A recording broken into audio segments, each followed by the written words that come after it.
If you can keep your head when all about you are losing theirs and blaming it on you, if you can trust yourself when all men doubt you, but make allowances for their doubting too, if you can wait and not be tired by waiting, or being lied about, don't deal in lies, or being hated, don't give way to hating, and yet don't look too good nor look too wise. If you can dream and not make dreams your master, if you can think and not make thoughts your aim, if you can meet with triumph and disaster and treat those two impostors just the same, if you can hear the truth you've spoken twisted by knaves to make a trap for fools, or watch the things you gave your life for broken, and stoop and build them up with worn-out tools, if you can make one heap of all your winnings and risk it on one turn of pitch and toss, and lose and start again at the beginning, and never breathe a word about your loss. If you can force your heart and nerve and sinew to serve your turn long after they are done, and so hold on when there is nothing in you except the will which says to them, hold on.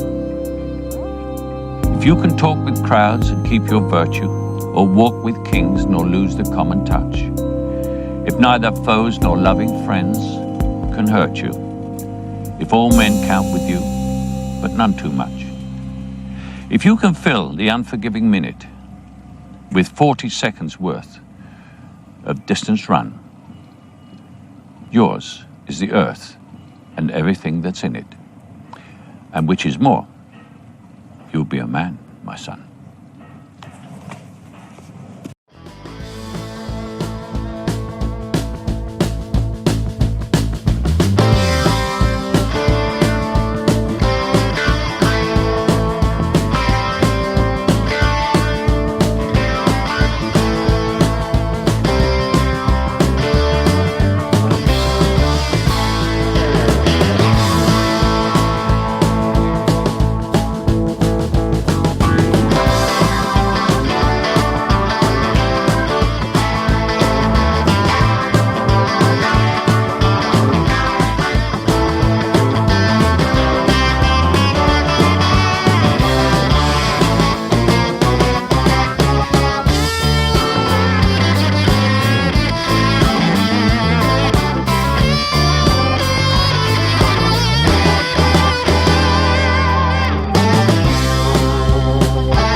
you write women so well?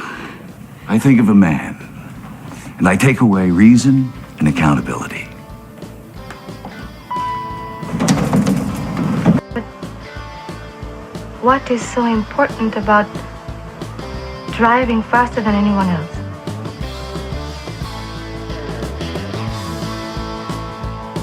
A lot of people go through life doing things badly. Racing's important to men who do it well. When you're racing, it's life. Anything that happens before or after, it's just waiting.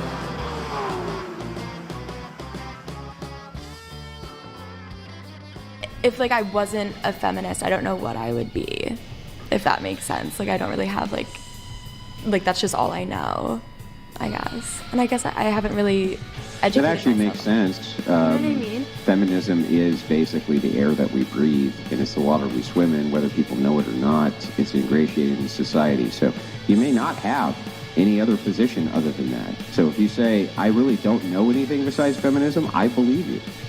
Thank you. It's mainstream. Do you guys believe in the patriarchy? But it's still a bad position. It's still like, That's fine. Just saying. And what is that? So what is the patriarchy? It's patriarchy's when like men rule, right? Mostly, right? Men rule, women drool. Wait, what? Okay, that's it. No, that was my fault. Say it. Can you say the patriarchy is awesome? It's not bad. It's not bad. The patriarchy is awesome. That one, that's for you, Grid One Motorsports. Target acquired. Eagle 1, first strike. You have permission to engage the target.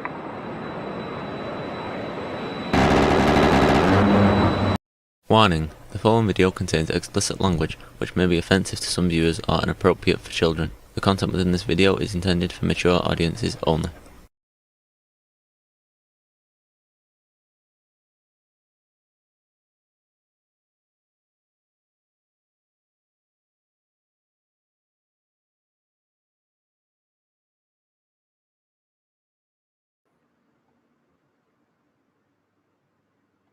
Sorry about that. That's my bad.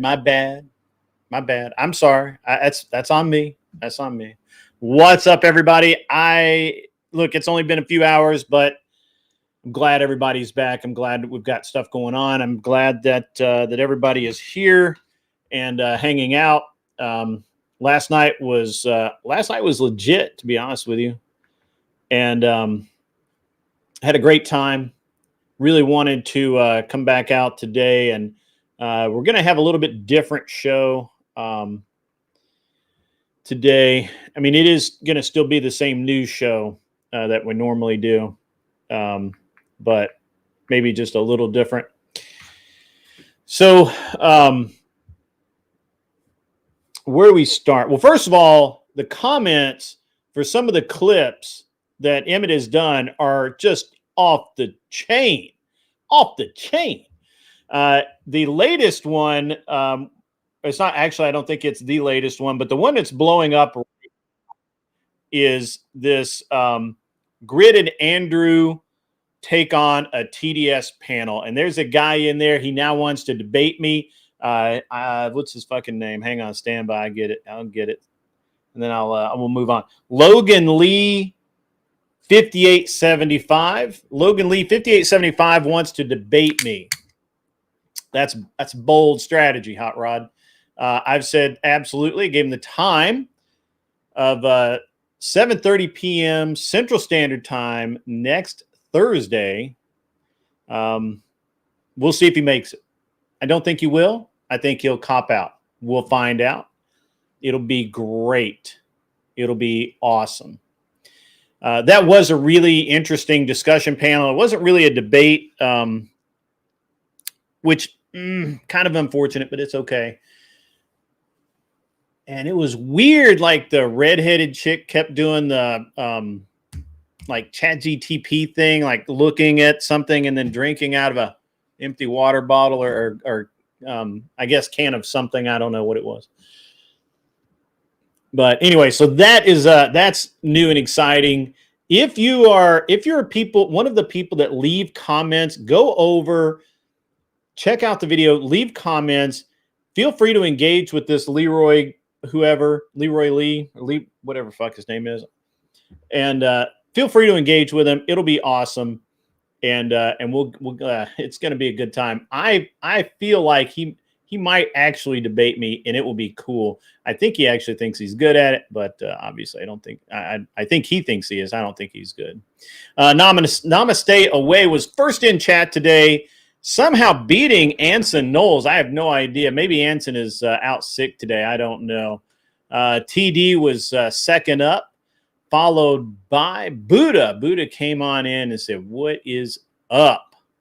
And that was awesome. It was a great show last night, by the way. And yes, you're correct. Right up until the fluffy stuffed animal bullshit, which I'm going to get into that in a minute. I thought it was funny. I thought it was great. Now that I know a little bit better about what was going on, I kind of figured out what was happening, and I think it's funny. I think it's funny and a little bit tragic at the same time, but mostly funny. The Steel Man is in the house. What's up, man? Good to see you out there. Glad that you were sent here.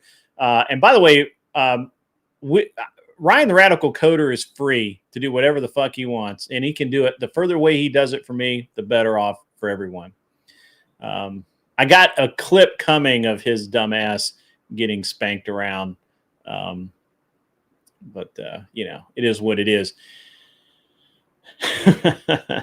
WMD, my loyal bot, is in the chat. I have to warn you not to use periods and maybe even the @ sign, because when you do that, WMD thinks that you're making a link and he will time you out for 60 seconds just like that. He has no sense of humor whatsoever.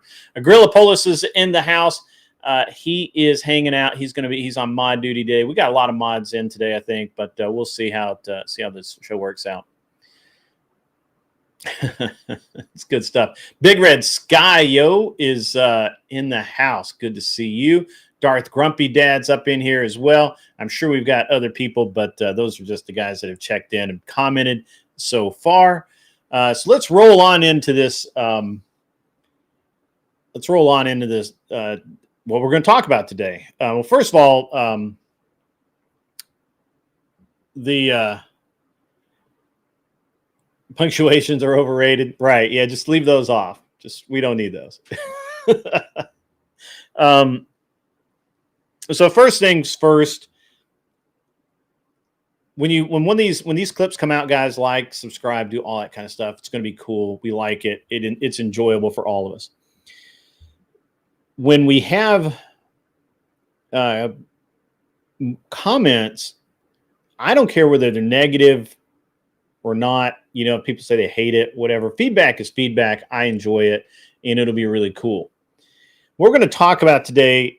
We're going to start off with, I got a couple of small announcements, and then we're going to roll into this. Is the left violent? Why is the left violent, right? Crowder is now going back on college campuses. He's doing that stuff again. The video that he put out, I think, is really interesting and really cool. And if you haven't seen it, I think there's at least 2 or 3. I apologize. I got to mute my phone here because it's off the rails right now. There we go. Sorry about that. All of a sudden, it never fails. When I get in front of the microphone, all of a sudden, everybody wants to talk to me. So it's very funny.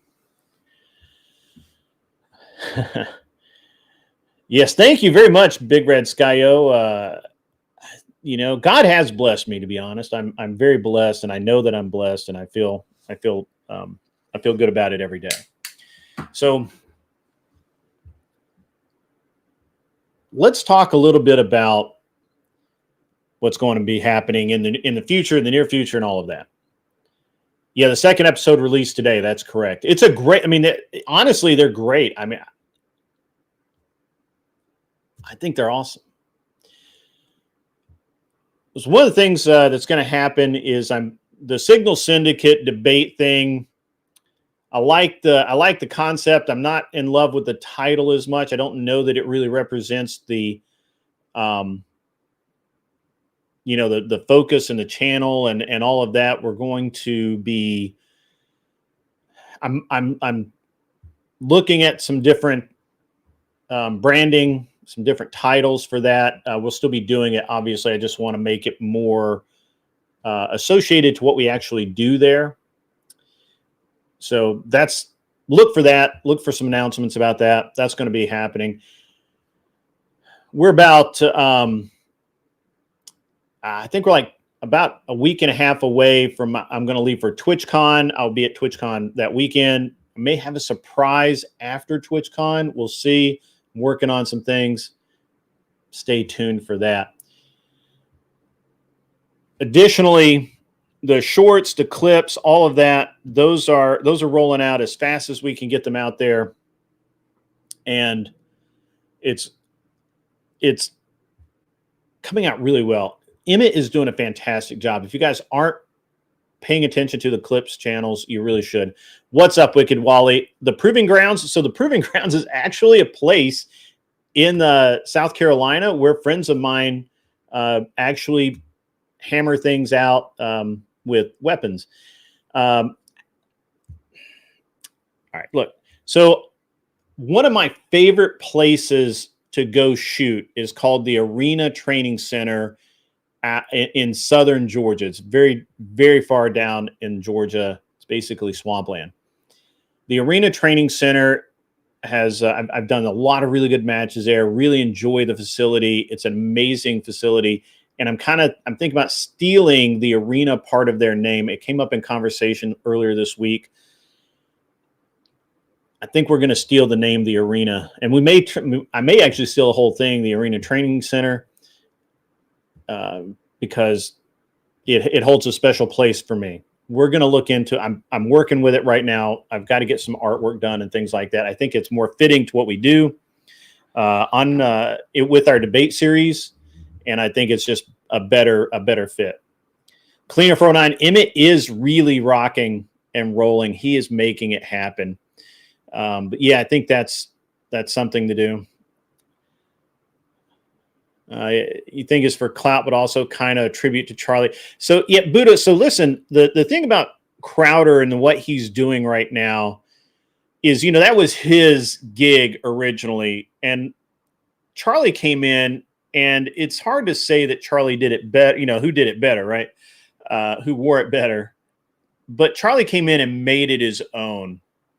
Really came. Rob's panel show used to be called The Arena. Well, maybe we won't do that. I don't know. I'll talk to Rob about it. But Crowder stepping back in feels right, because Charlie kind of took that over and he did a really good job at it. And now Crowder stepping back in is like, it's like the next evolution, right? It's like another training evolution. So I like it. I like it a lot. Put my glasses on here so I can read up close. And what Crowder is doing by, so all the topics since the 11th of September have been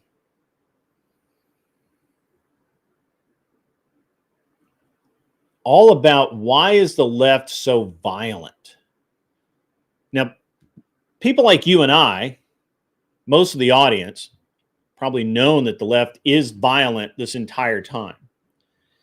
And it's an interesting dynamic. It's an interesting thing to talk about. We're going to get into that in a couple of different ways today, because I think it's really important. Before I do that, I want to talk about last night's teddy bear incident, right? Stuffed animal incident. So I didn't know it, but Sarah was kind of trolling a little bit, because to her, it was a night off. I get it. I agree with it.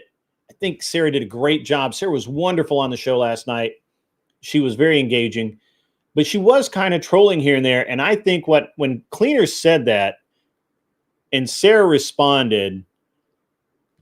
I think she was trolling Cleaner. Kel picked up on it, and Kel just ran with it. And then it almost became its own meme instantly. So they weren't going to let it go. And Kel just wouldn't let it go for whatever reason. So that was awesome. I'm glad that Cleaner's such a good-natured, centered human being that I'm sure he found it funny as well to some degree. I think there was a little bit of tension there for a few minutes, but it all went away. I had a great time. Everybody had a great time. It's going to provide some great clips for everyone. And at the end of the day, it was a good show. We're going to do more of those. That was the next thing, and that leads me right into the next thing I'm talking about is Wednesday night. It's been really hard to schedule guests on Wednesday night. I try and I try and I try. Much like Brian at whatever, people are fucking flakes, man. Like sometimes they have legit issues like technology problems or things like that. But man, the number of flakes that I get is insane. Like I can't even tell you how many times I set up an interview and then day of I get, oh man, I can't do it. I had this thing come up. I got, whatever, man. So I think I like the panel idea. So next Wednesday, we're going to do basically the same subject matter as this past week. I'm going to change a little bit in that. What is the downfall of modern dating, right? I've already been approached by some people that want to be on. If you want to be on, or if somebody you think should be on, send them to me. Discord is open. We'll do the same panel next week with different people, different takes, same subject matter, more or less. We'll do the same thing. We're going to do it over again. We'll see how that works out. And then, every week we'll do something different. I had so many people DM me wanting a shot at this topic that I can't not put it back up. So, right. Gibbs. So I think, so I want Hainia, whatever her, Hainia. I want the young lady that was on the other night. I would really like her to come on. I would love her takes. I think Beth is going to come on. I think there's some other people that want to come on. By the way, I think I'm going to limit the number of dudes next week to like one or two other than me. And I don't know how much I'm going to be more of I'm going to pull back into more of that moderator role because I just don't think it's fair. So next week, this is what we're going to do. If anybody that wants to be on that panel, hit me up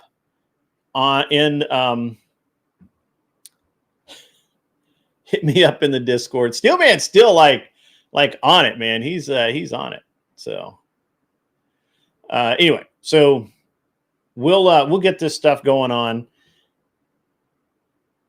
and we'll change. We need to make a thumbnail, all of that. Emmett's right, and so we just need to know who it's going to be. It's not really a rematch. It's kind of like part 2, new views, the new saga, whatever it is. So we have a request. Can we get actual folks that want to have an actual conversation and not a Spurg Fest? I'm not sure. It is the internet, but we'll do the best we can. So let's, again, DM me who you want to be on the show, or if you want to be on the show, send me a DM.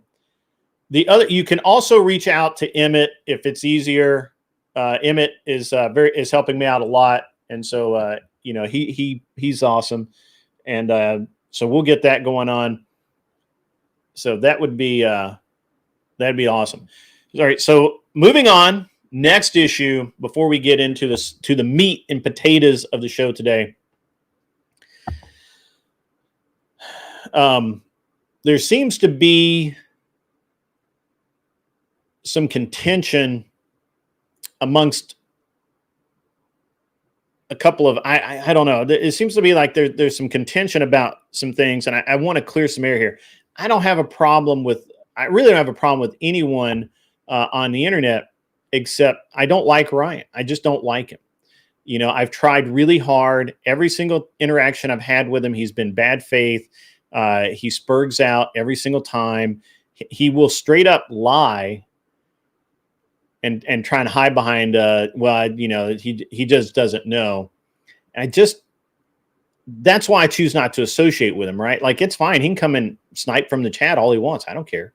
He's not banned. And this is the thing, guys. I don't care if people don't like me, right? I don't care if people think that I'm full of shit. I don't care if they want to come into the chat. I let Imperius come in here and say things. You know, the problem with Imperius is that I actually had no real problem with Imperius until he said a lot of really seriously nasty things about Sarah, Rachel Wilson, Andrew Wilson, myself, and Glenn Lawrence, right? You can't do that and expect me to put you up on and platform you on my show, right?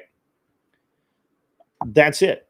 Actually, Soy Pill will engage in good faith. He may, he'll pivot, he'll move goalposts, he'll do all the normal shit.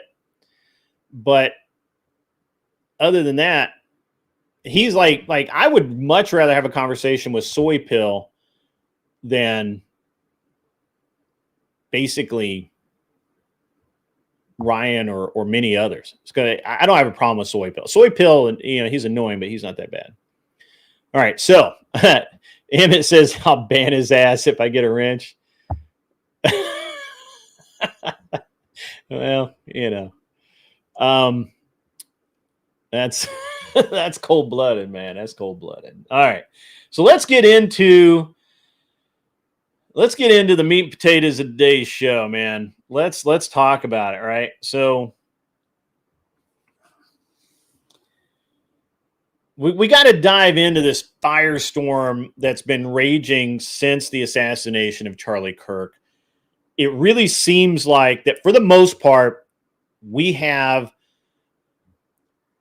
removed the blinders, removed the rose-colored glasses, and now we see the left for who they really are. More people than ever are seeing the left for who they really are. I'm not talking about your blue dog Democrats, your liberals, classic liberals like Tyler, average debate enjoyer. I'm talking about leftists. I'm talking about the radical that don't consider themselves radical leftists that will literally lie, thinking it's the better good to lie or to alter facts than face the reality. Steelman, I'm not engaging in any kind of conspiracy theories regarding Charlie Kirk's assassination. That's irrelevant to my point. My point is that event has removed the blinders and shown people who the left really is.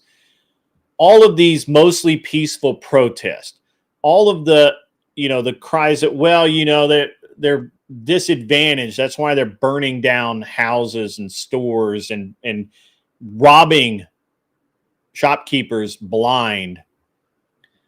So we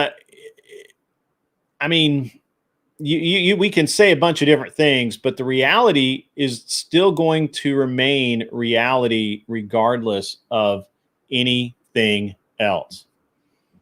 Least favorite lefty starting at the bottom: Coder, Duck, Effigy, Soy Pill, Foolery, Kel. So Kel will be mostly good faith. Effigy can be good faith, but he's very condescending, as most leftists. Duck's off his rails. He eats too much soy.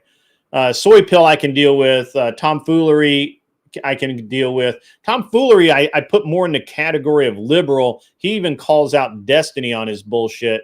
from a right-wing point of view, which I thought was fucking hilarious. And Coder is obviously at the bottom of the sack because he just lies, and nobody likes a liar, man. They just don't. So I've said this before. You guys have heard this from me before. Politics, it ain't easy. And it's not, and it is blood sport to some degree. But it shouldn't, when one side starts treating disagreement as an effective death sentence, we're not playing anymore, right? Right? Like, you can't have people burning down police stations, burning up police cars as a political statement. No, Mel the Furby's even worse than Ryan. Even worse.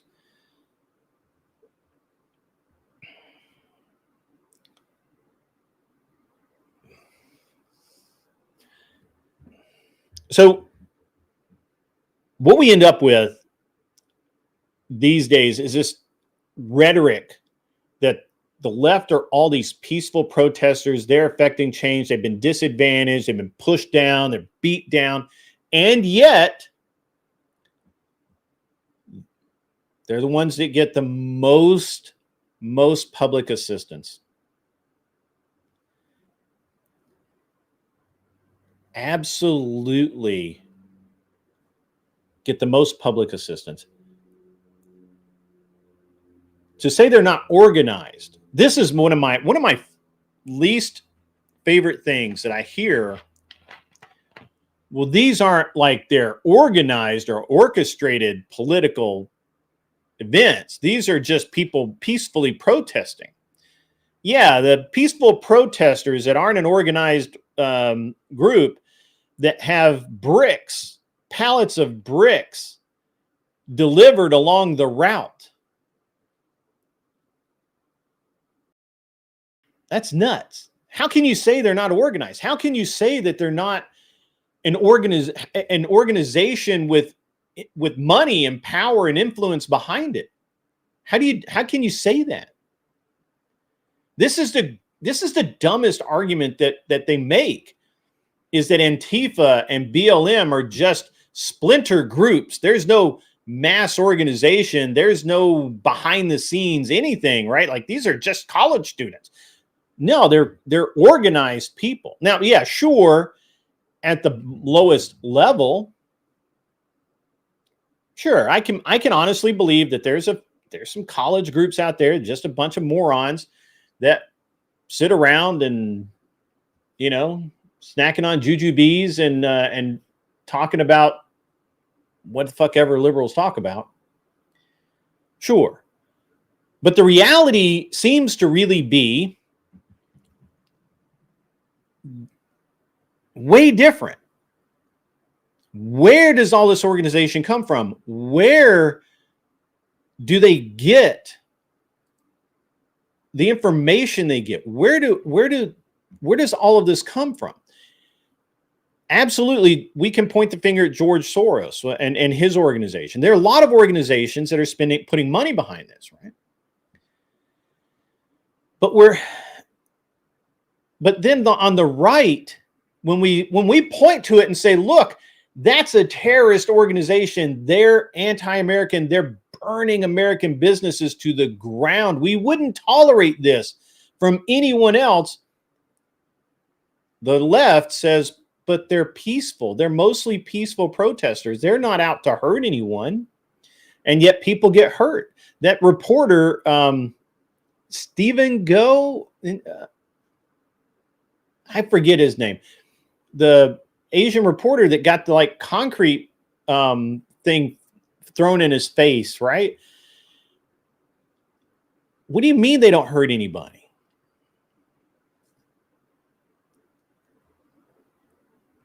It's all craziness. It's all craziness to hear people to hear people on Piers Morgan say, Well, these are just loosely organized chapters. It's not a real organization.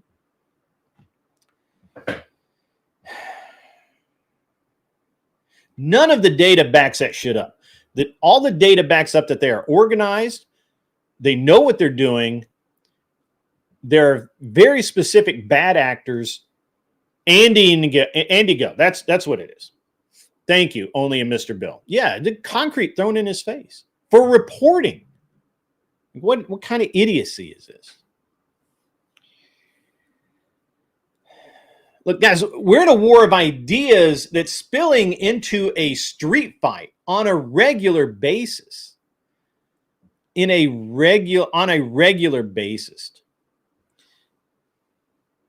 Now, when we look at what's going on now and where the fight is being held, where the fights are being won, is people like Andrew Wilson going on Piers Morgan and taking on these morons just absolutely head on, no BS, calling it what it is, and putting it down. So there's no reality that doesn't tie into that. Right? Now you have Crowder coming back in. You have Joe Rogan questioning this stuff, which he has for a while. That's fair. He has for a while, but we also have Piers Morgan has become far more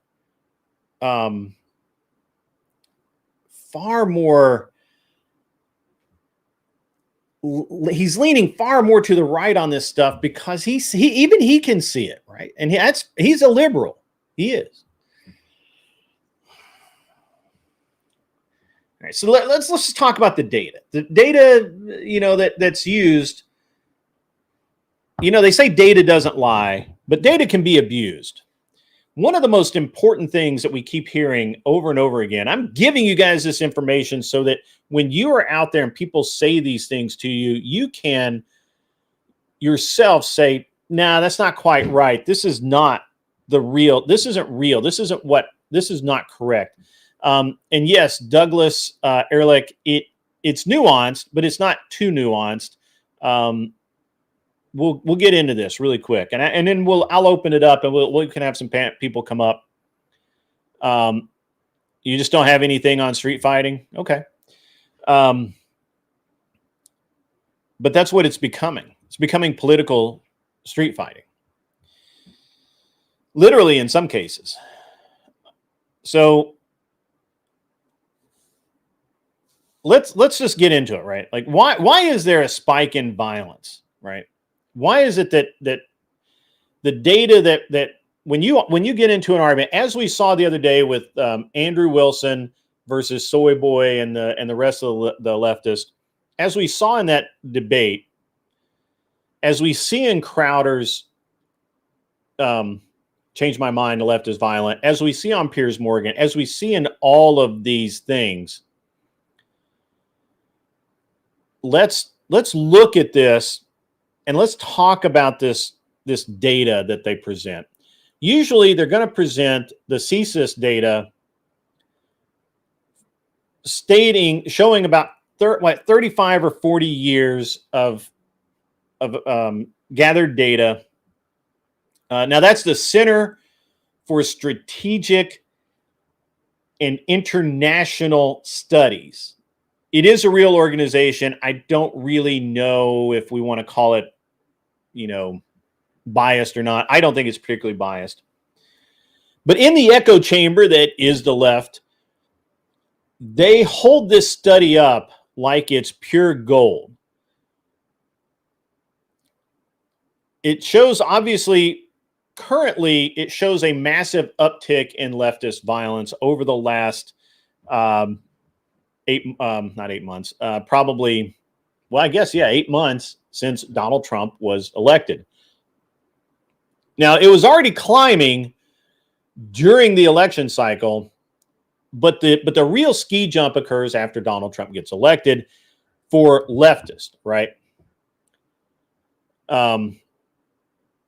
right, Douglas, you're right about that. You're correct about that. Let me get into this. So one of the things about the older CSIS data is it was very obtuse in the way that it defined left and right as far as ideology. So it lumps in all of the Islamists who are certainly not conservatives into right wing. It also lumps in a lot of people who are incorrectly termed fascist and neo-Nazi as right wing, even though these people are not right wing. They do not believe they're socialists. They're literally socialists. They want to live on, they want to live on communes and do away with, and moreover, they're like a narco-socialist kind. They're anarchist. So they truly are not what I would consider a conservative. Maybe you will, I don't. But they all get lumped into conservative, right-wing violence. Fair enough. I'm certain that some people on the left, that the left would say, well, they're truly not leftist doing this, right? They can say, well, I'm leftist, I'm not communist, and you got these communist people doing all kinds of stupid stuff as well.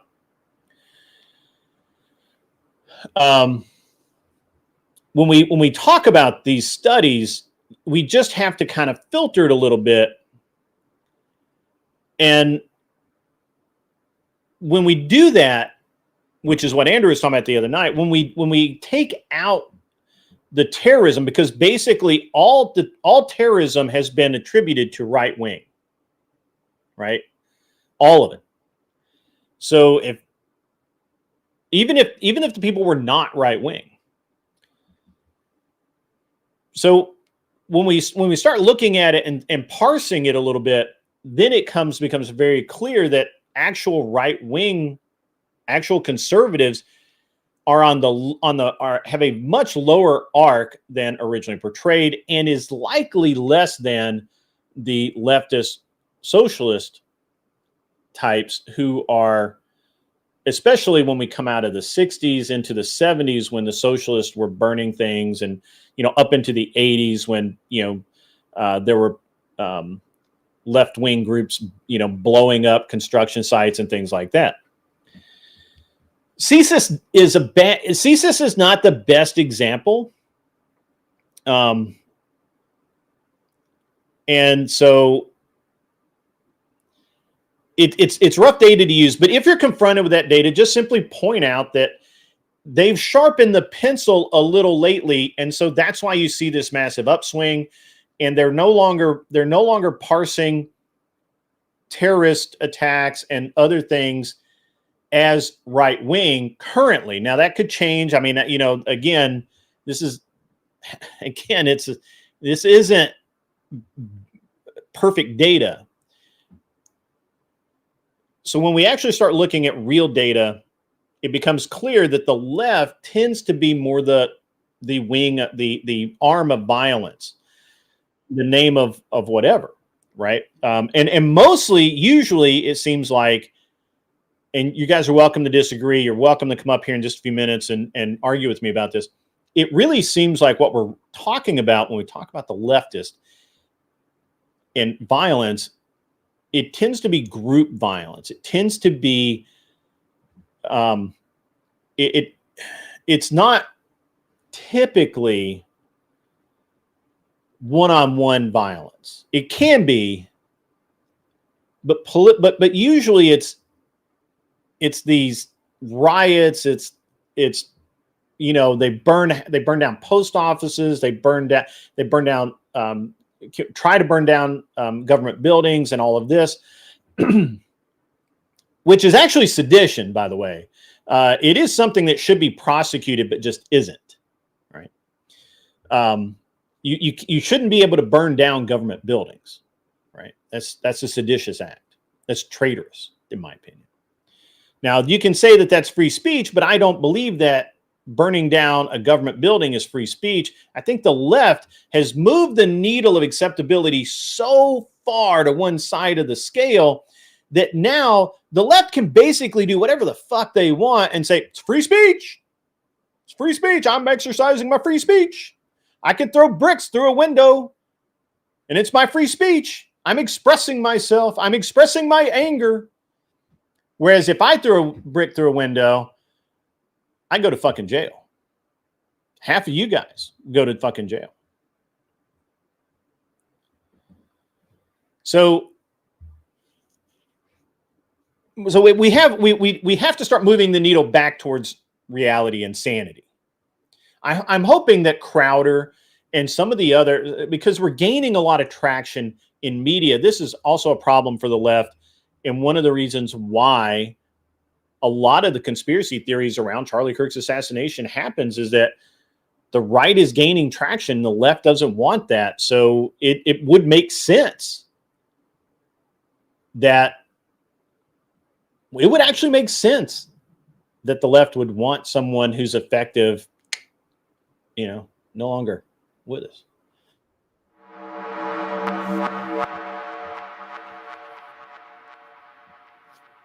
So, hey, thank you for subscribing.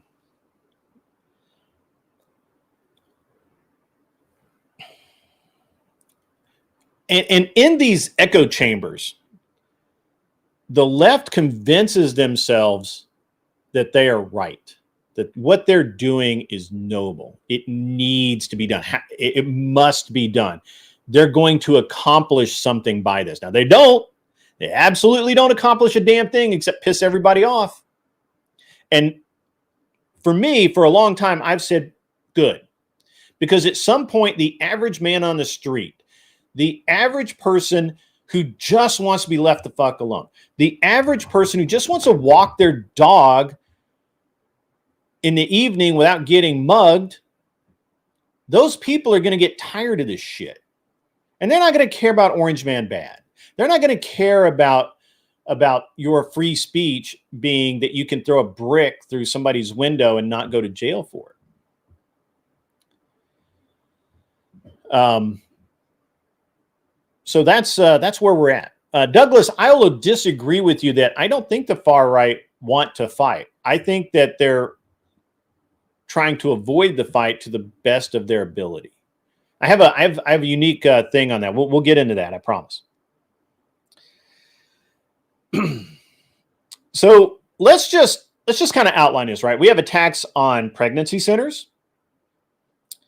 We have attacks on synagogues, conservative figures like Kirk, obviously.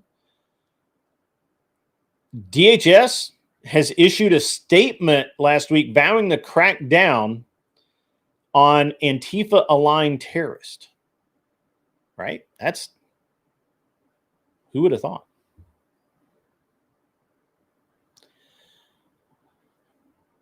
Red Door Woman says, I went to Minneapolis to visit Migizi.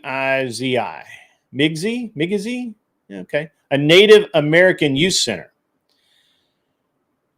I left just before the riots. They burned it down. What the actual fuck? What in the actual fuck?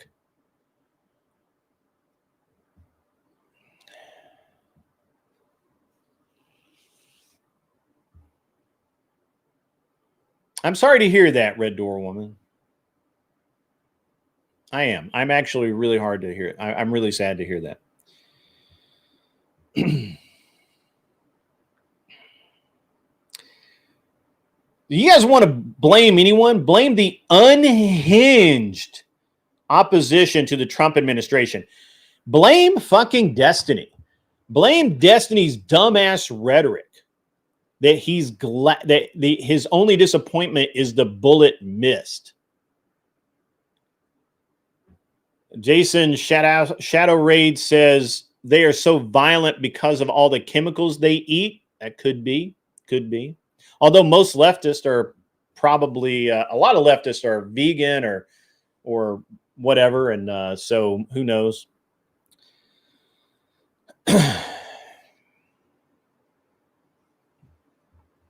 I moved my monitors around this morning, guys. You're wondering what's going on as I moved my monitors over to this side.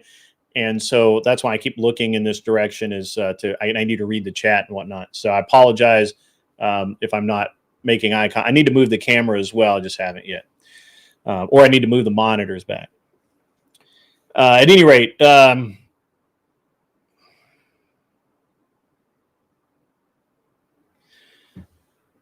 when DHS issued those statements to track down Antifa-aligned terrorists, they actually issued names. They called them out by name as Antifa, and some of them by their names, which has not happened, I don't think, ever. Maybe for the first time in years. I don't know. You guys can fact check me on that. I don't know off the top of my head. I don't remember DHS ever calling out Antifa, especially by name.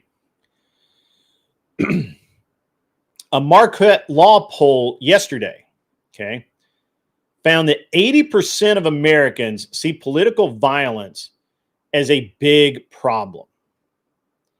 While with half blaming the heated rhetoric, obviously more debate channels, more of all that kind of stuff from, leaders and people like me, talking heads that just sit up here and run my mouth,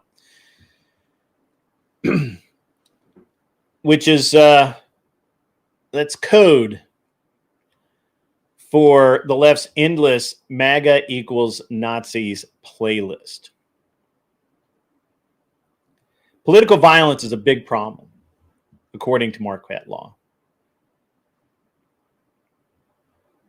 Right? The Dems and the left now have to defend destiny. That's true. The more he speaks, the weaker he makes the Dems' grand standing. Brand, I think he meant standing. But I mean, it's true. It's true. So let me reframe for a minute the right-wing stats, okay?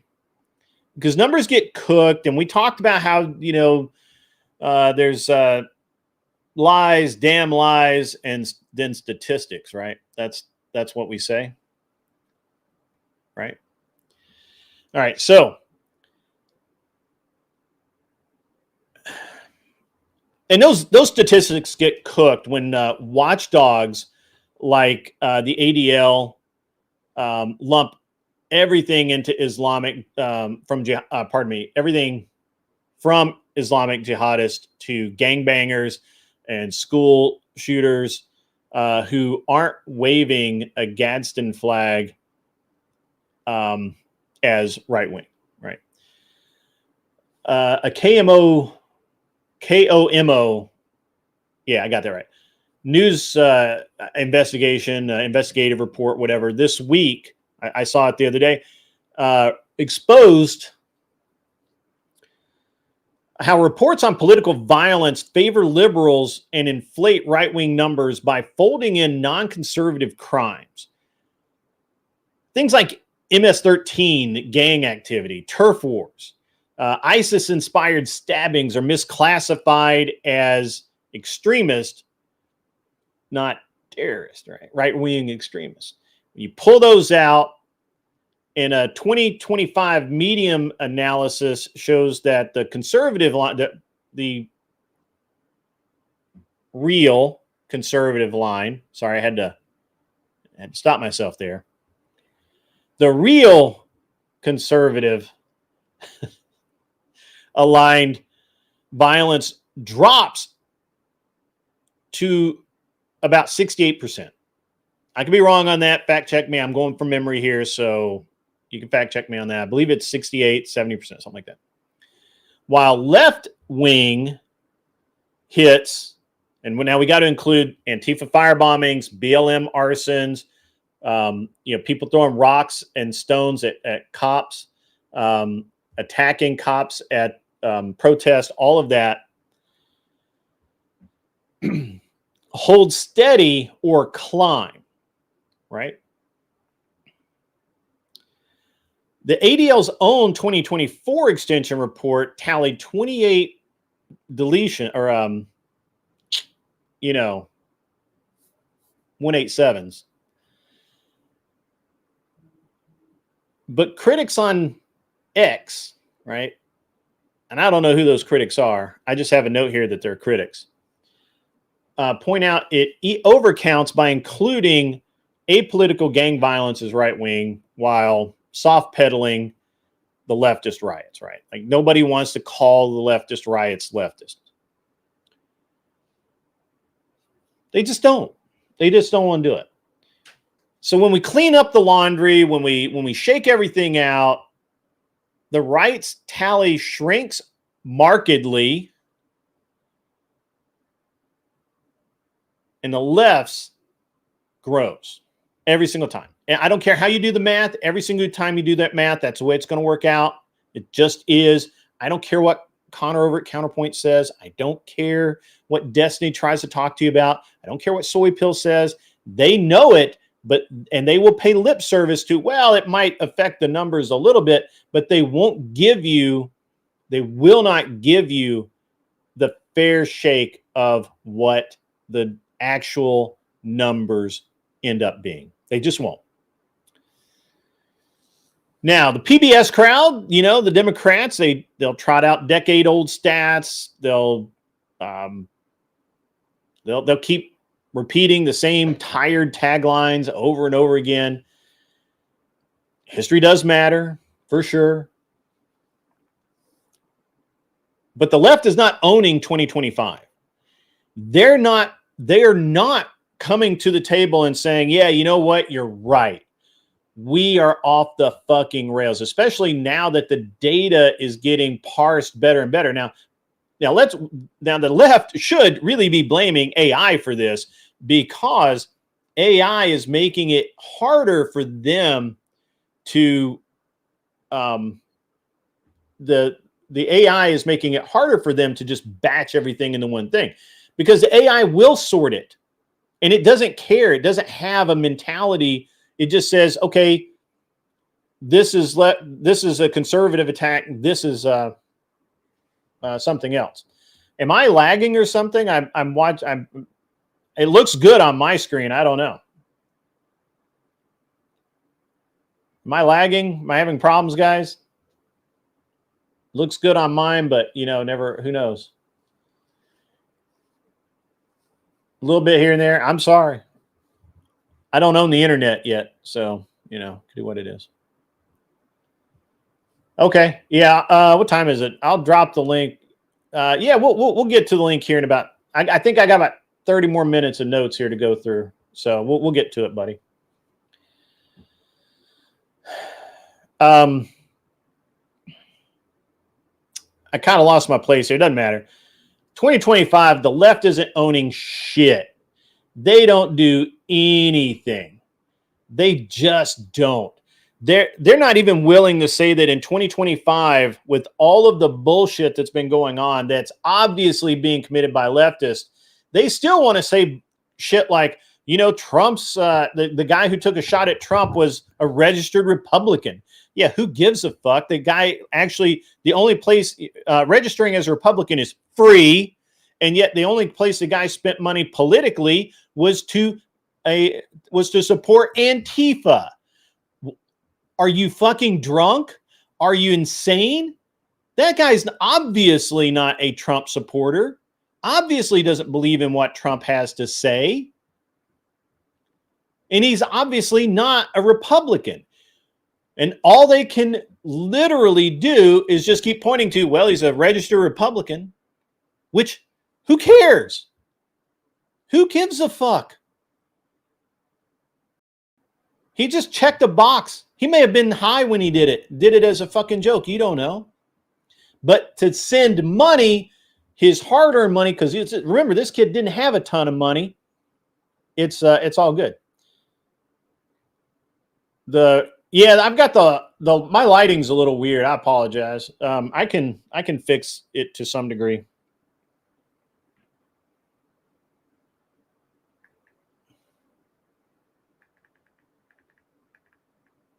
Is that sharpening it up for you?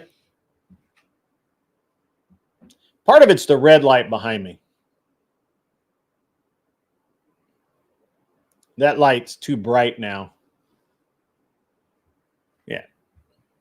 Yeah, right. Sarcastic Saint. They said the same thing about the guy from Minnesota who unalived those 2 Dem senators. That guy was obviously not a Republican. He was, if anything, he was apolitical, right? But we don't know that. All right. Anyway, I'm gonna get too far in the weeds here. They're not owning shit in 2025. They didn't own shit in 2024. They haven't owned any of their bullshit since 2020, really, or pardon me, actually, let's go back further since 2000. They just haven't. He did have a No Kings flyer, and he had it on his calendar to go to another No Kings rally down the road. So that he was absolutely not necessarily a Trump supporter. He worked in a political office. So maybe he took some of that shit home. Maybe he was going to use it for target practice. Who knows? I can't assign motive to these people, right? Like I try really hard not to assign motive, right? I haven't assigned motive in any of this stuff because I don't know.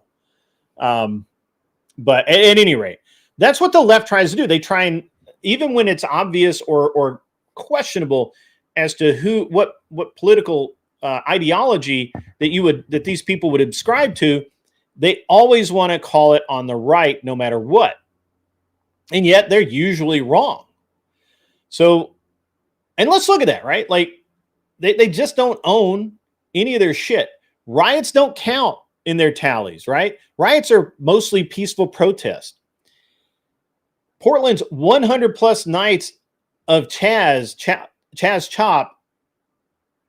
of Antifa hell in 2020 alone cost $1.6 million and needed 755. I remember that number because it's just such a weird fucking number. 755 federal officers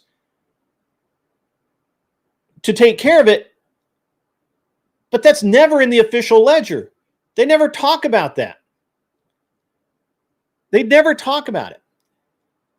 Data from the Federalist yesterday, maybe today, I'm not really sure. I think it's yesterday, kind of hammers it home.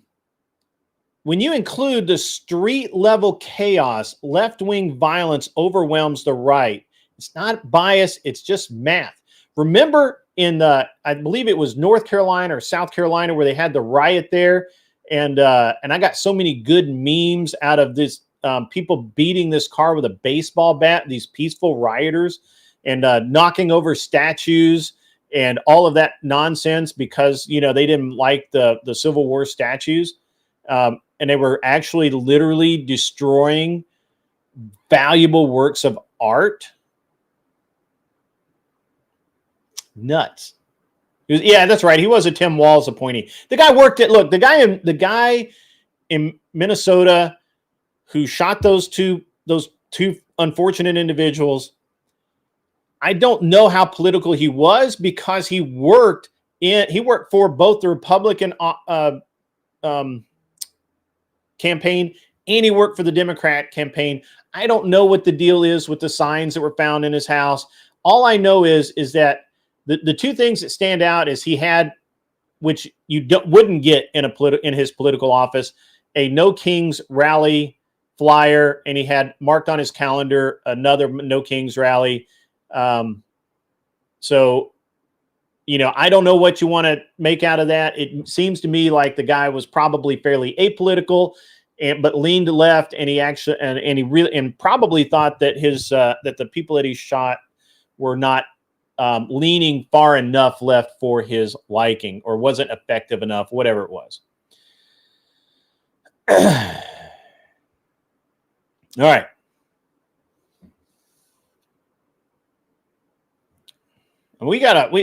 This stuff's all crazy, guys. Like, it's crazy. Right? We look at what's been going on in our social media, in the debate sphere. The left never owns shit. The one thing that I have to say, obviously I am right. I'm a constitutional conservative. Obviously I lean right. But when we fuck up, we'll at least say, yeah, you know what? My bad. I fucked up. Or I was wrong about that. I'm sorry.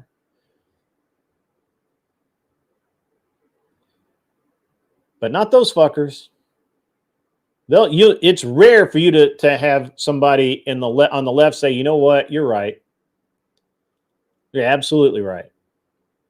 I'm wrong about the shooter in Pennsylvania. I'm wrong about the shooter in Minnesota. You'll never hear that shit. Ever.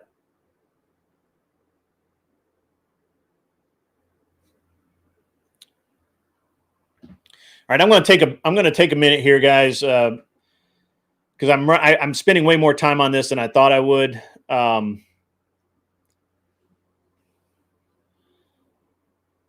We'll talk about DebateCon for a minute. I have to start getting debates lined up for DebateCon for my event. Here's the deal. I'm going to have a lot of top shelf dudes. The problem that I have right now is I have Rob Knorr coming. He does not have anyone to debate. I have Fabian Liberty coming. He does not currently have anyone to debate. I have Tyler, average debate enjoyer, coming. He currently does not have anyone to debate. I have Admiral Gibbs coming. He doesn't have anyone to debate, but he said he doesn't have to debate, but we want to fill out this card. And I've got way more. I got a lot of top shelf dudes. The problem is I don't have opposition right now. I personally think the left is too chicken shit to debate live. I would love for them to prove me wrong. I would love for them to show up, show out. I really want a good, honest-to-God communist to come out and debate Rob Knorr. I would love to get a Conaboy there.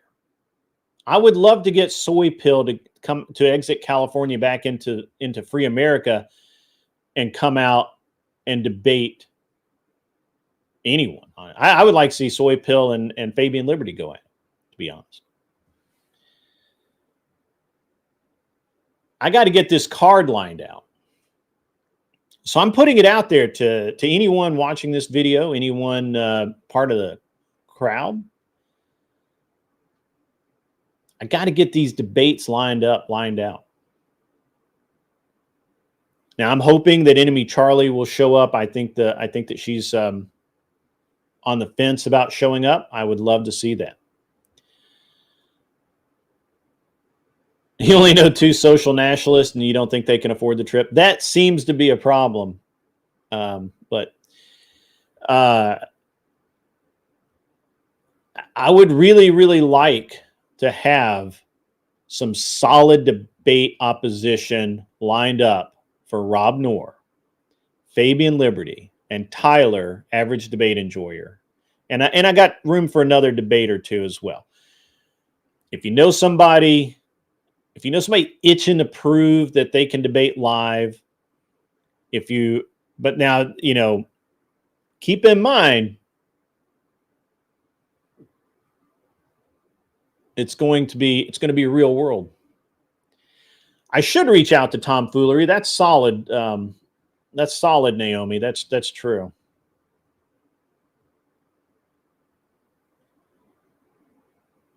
So I should reach out to him. Lactoid would be awesome. I actually haven't reached out to Lactoid, but we're going to this way. Yeah, I like Tom a lot more now. He called Destiny out on all his bullshit, and I really enjoyed that. Yeah, Dean and Parker won't show up because they need a mute button and they're pussies, so they will not show up. I would actually love Dean and or Parker or both of them to debate Fabian Liberty or Rob Knorr live. That would fucking tickle me right where it counts.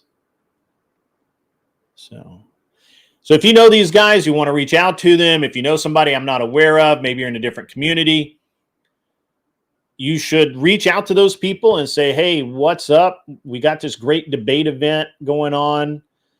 The plan right now, Corey, which Corey?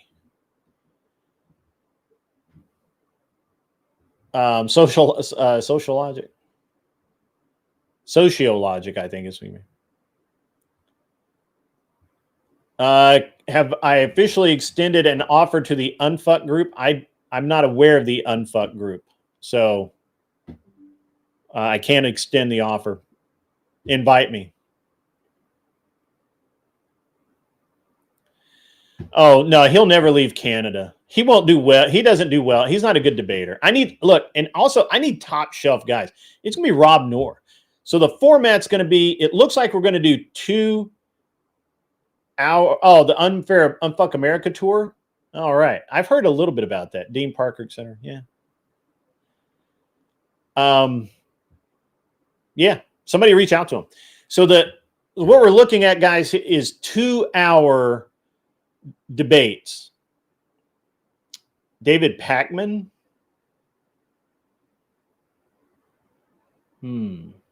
Maybe. That's good. I like that. We're looking at 2 hour debates, probably like a 5 to 7 minute intro, hour and a half of back and forth, 15 to 20 minutes of question and answer with the crowd, and we'll make it work. It's if you guys know anybody that would be interested in that, or you want to reach out to people, again, just have them reach out to me via Discord. We can get things set up, and yeah, it should be really, really legit.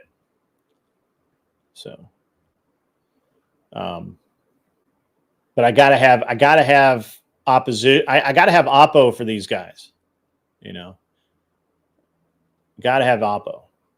Lactoid vegan gains. So somebody told me that vegan gains might be interested, but I have never talked to vegan gains.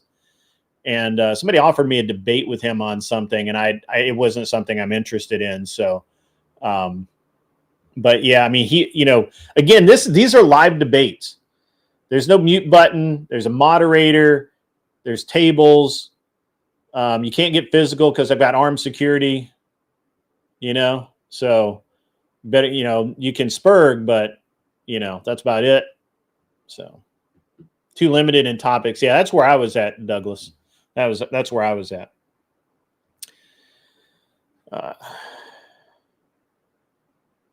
So do we have any other input before I'm going to open up the link? I'm going to open up for panel here, and we'll do a couple hours of panel, or at least one-on-one discussion or whatever, back and forth. I want to know, because this is the most popular topic on literally. This is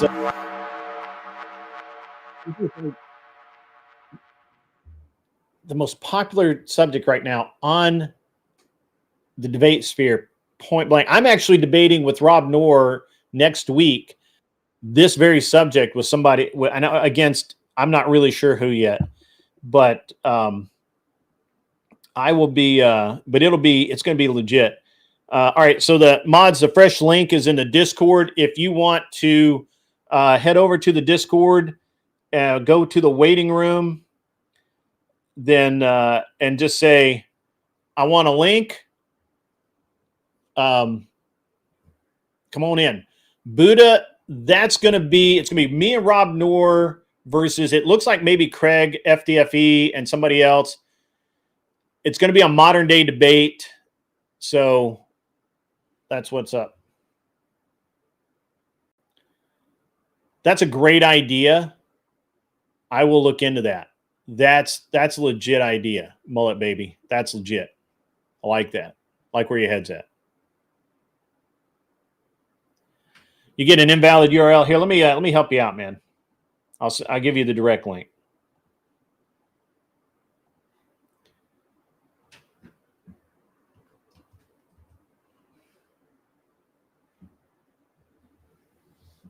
You hold a pro-violence stance? Okay.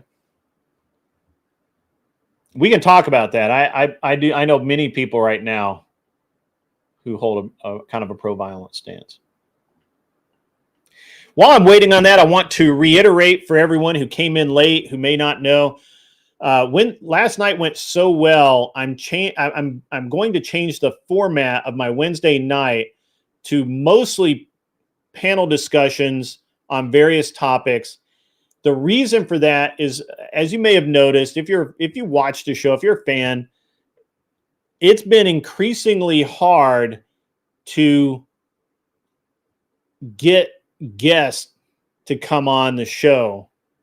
I'm chasing them down. You know, we have technology issues. We have all kinds of other things. And it just makes more sense to set up a panel. We're going to do it the same as we did this one, where we set up the panel through the week. We'll make the announcement of who's on the panel probably Monday, and then Wednesday the panel will happen. And we'll always go like that, but that's what we're shooting for. And so that's the big deal. I don't ever put the link out, Douglas. Normally, it's weird that you're getting an invalid link. Are you using what server are you using? I mean, what are you using, Windows or something like that? Only a Mr. Bill is in the house. Welcome, sir. How are you? Good. Let's mute the other screen real quick. There we go. How are we doing, guys? If you have any questions about what's going on in Portland related to political violence, I can help you out a little bit there. I used to go out there all the time, live streaming all that stuff. Haven't had a chance to do it lately there, but yeah, there's all sorts of craziness going on there. Like you said, the past 100 days, but even more recently, what they'll do in a lot of cases, if they're not yelling at ICE, if it's not they don't have a whole bunch of people, what they've been doing lately is going after journalists and other people that disagree with them, you know, whether it's a person driving in a car or just a journalist filming them. They'll find reasons to say, oh, what you're doing is violence. So it gives them a reason to go back at them, basically. But you'll see some. That's nuts. That's insanity. What do you, Mr. Bill? Is it? Do you think? Because you're an experienced man. You've been around a while. Hey! Don't call me old. I didn't. But have you ever seen such a denial of aggression and violence ever? No. It continues to be out there and everything. It's like, no, what we're doing is justified somehow because of what ICE or whatever is doing as part of their job and everything. They're told to do something and they do it, and they want to be protected. So they cover their face if they have to, but people don't realize that Gutfeld said a good thing the other day when I was watching him. What they're doing by attacking ICE and not kind of the people in charge and everything is similar to what if he was to go to a CVS or whatever and blame them for the packaging on a bottle or something like that. Like they only sell you the product. They don't sort of make the packaging that you're having trouble opening, They just don't understand how to get things done properly, They're making the Democrats look bad, in my opinion.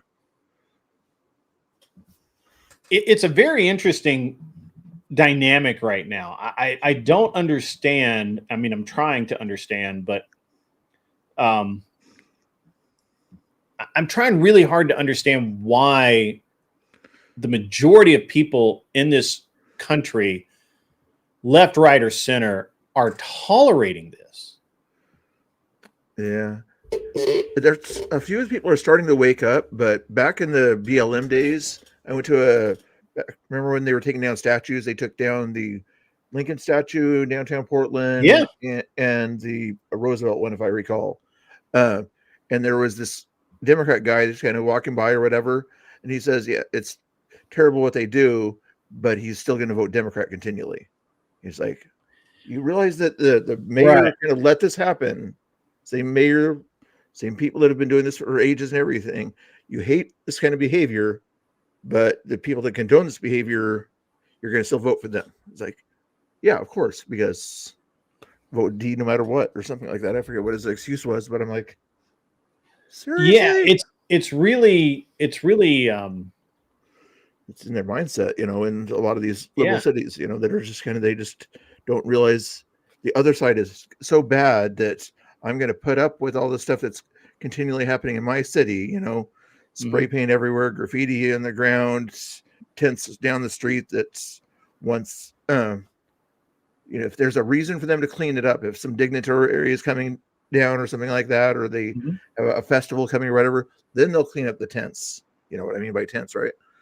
Yeah. Well, like Newsom did in L.A. when Li Jinping came in. Yeah. Give me 1 second. I gotta cam down. I'm still here. I'm still listening. I just cam down a second. No worries. So, Mr. Bill, where do you think this is going to end up? It won't turn into a crazy civil war unless there's some other crazy thing that happens, like a pew-pewing of somebody on the other side, which is unlikely to happen unless there's some crazy thing like that. But it'll just kind of little escalation, and then we'll get around to 2026, and then it'll get a little bit hotter then in certain areas where there's a close situation or something like that. Where right. So when you sorry, I got distracted. So would you say, because this is what I think is going to happen. I think Trump's going to leave office, and whoever follows him, if it's not a Democrat, even if it is a Democrat, if it's not a Democrat that agrees with their mantra, they're going to use it as an excuse to get even more violent. Yeah, they'll say anybody that's follows Trump is just as bad as Trump, and let's say anything that you supported him on this, so that must mean that you're the same as them. That's what all the Democrats and everything they do over here, or whatever. If you associate, let's say Proud Boys, Proud Boys are not bad, but the left wants to associate them as crazy. As if you know them, then that makes you just as bad as them. Even though they're not bad, but they want to find this sort of connection and say, this group knows that group, and that group knows that group. If there are 8 areas of separation, but still you're tied to this racist group or something like that. That's what they'll do when they want to tie people to Trump and say, if you follow his policies, then you're just as bad as he was, and therefore you're a fascist, and the Ryan behavior. See, this is something I've been kind of wondering about. And hang on, I'm going to bring Douglas up here. What's up, Josh? Douglas, Josh, whatever. Hey, I'm glad you're here. I want to ask this question because I think this is important. Do you think that the Democrat Party is salvageable, or do you think that it's going to reach critical mass and splinter because it can't hold the burden of how far left they've gone? Right. Because you already see this. You see people, privately and now publicly talking about how far the left has gone and how they've lost the independent voters, and how they may have done a decade of damage, which honestly, I don't know how they say that. But what do you guys think about that? Because it's an interesting point. It's an interesting data point as well, because the Democrat Party has fractured before, kind of the same way. So I'm really curious about this. Go ahead, Josh. I thought they were already fractured. I mean, to be fair, I thought both the right and the left were splinter groups. I mean, so you're conservative, I'm far right, and I mean far right. I actually am an extremist. So we're all made up of different groups that basically we have no choice. We have to work within these two parties, right? But we all technically have different agendas. I don't mind the conservatives. I just think it's too much talking. At some point, that talking ends. That's when we show up. So I guess when you're asking the question of are they fractured? Are they splintered off? I thought we were all like that. I mean, when we look at it currently, you have about 3 types of Democrat. You have the blue dog Democrats that are, more like Republicans than ever, right? But they'll vote blue just because that's what grandma did, and that they believe in social programs. They believe in all this stuff, right? And then you have your what I consider liberals, which are now calling themselves center left. And the liberals are, they're progressive. They don't necessarily believe in all of this nonsense. They don't necessarily believe in gun control. They don't believe in open borders. They don't believe in a lot of it, but they really double down on social programs, globalism, things like that, right? So they're progressive liberals and that kind of thing. And those two are currently being eclipsed by what I consider the radical Democrat, which are the people who want, who are more about talking points than anything else. There's, these guys are the ones that talk about, taxation for billionaires, right? We don't tax the wealthy, right? Right. Kill the rich, whatever. They're the ones that talk about how, or use rather, not, they don't talk about, they use this idea that certain groups are repressed and held down while they're doing the actual repression and holding down, but they're able to misdirect that. And so you have, and those radicals are the ones that are fueling this split or could fuel the split because, I mean, my mom is a blue dog Democrat, Kennedy Democrat, 100%. Mm-hmm. And I started talking to her one day about what was going on. And she's like, Trump's doing all that. And I'm like, no, that's the left. That's a Democrats. That's everything I just told you was what Democrats are doing. And she's like, I don't believe that. And she read about it, and she's like, I don't recognize my party anymore. I don't recognize any of this as being that's because my parents are the same way. My parents only switched Democrat recently only because of freaking town supervisor, right? He's staunch Republican, but he ended up doing some weird stuff that just basically screwed over a town. Now, want to run this guy out of town, aka we're extremists. We really want to run this guy out of town. But we've got nobody to replace him with. So sadly, my town, population 1,400, it's just a bunch of farmers out here, mostly farmers. We're upstate New York. There's nobody to replace him with. We've got no other options, right? So the next question comes down to it. But the idea is things have changed over the last 20, 30 years. Agendas have changed. Policies have changed. Directions that people deal with. Everything's different for them. So I don't fault the old geezers for holding like a specific position. We just let them go about it. That was the whole point of being uncouth. Just like say whatever you want to say. You go about your business. You did your time. We're not going to mess with you. We're after the young guys. Yeah. And so I think that's I think there's a valid criticism in there or observation that the left is losing the left is losing their base because they've pushed the woke agenda too far. They've pushed the trans agenda too far. They've pushed all of this stuff too far. And everybody was saying, put the brakes on it. Literally everybody was saying, hey, we got to tone this back. We got to dial it back. And they just kept pushing. So my question then is the question I have is that how should conservatives capitalize on that? Because what I see happening is I see as far as social media and media in general, we seem to be able to capitalize on this pretty well, right? Like my show, Andrew, and all these, we seem to be able to capitalize on this stuff.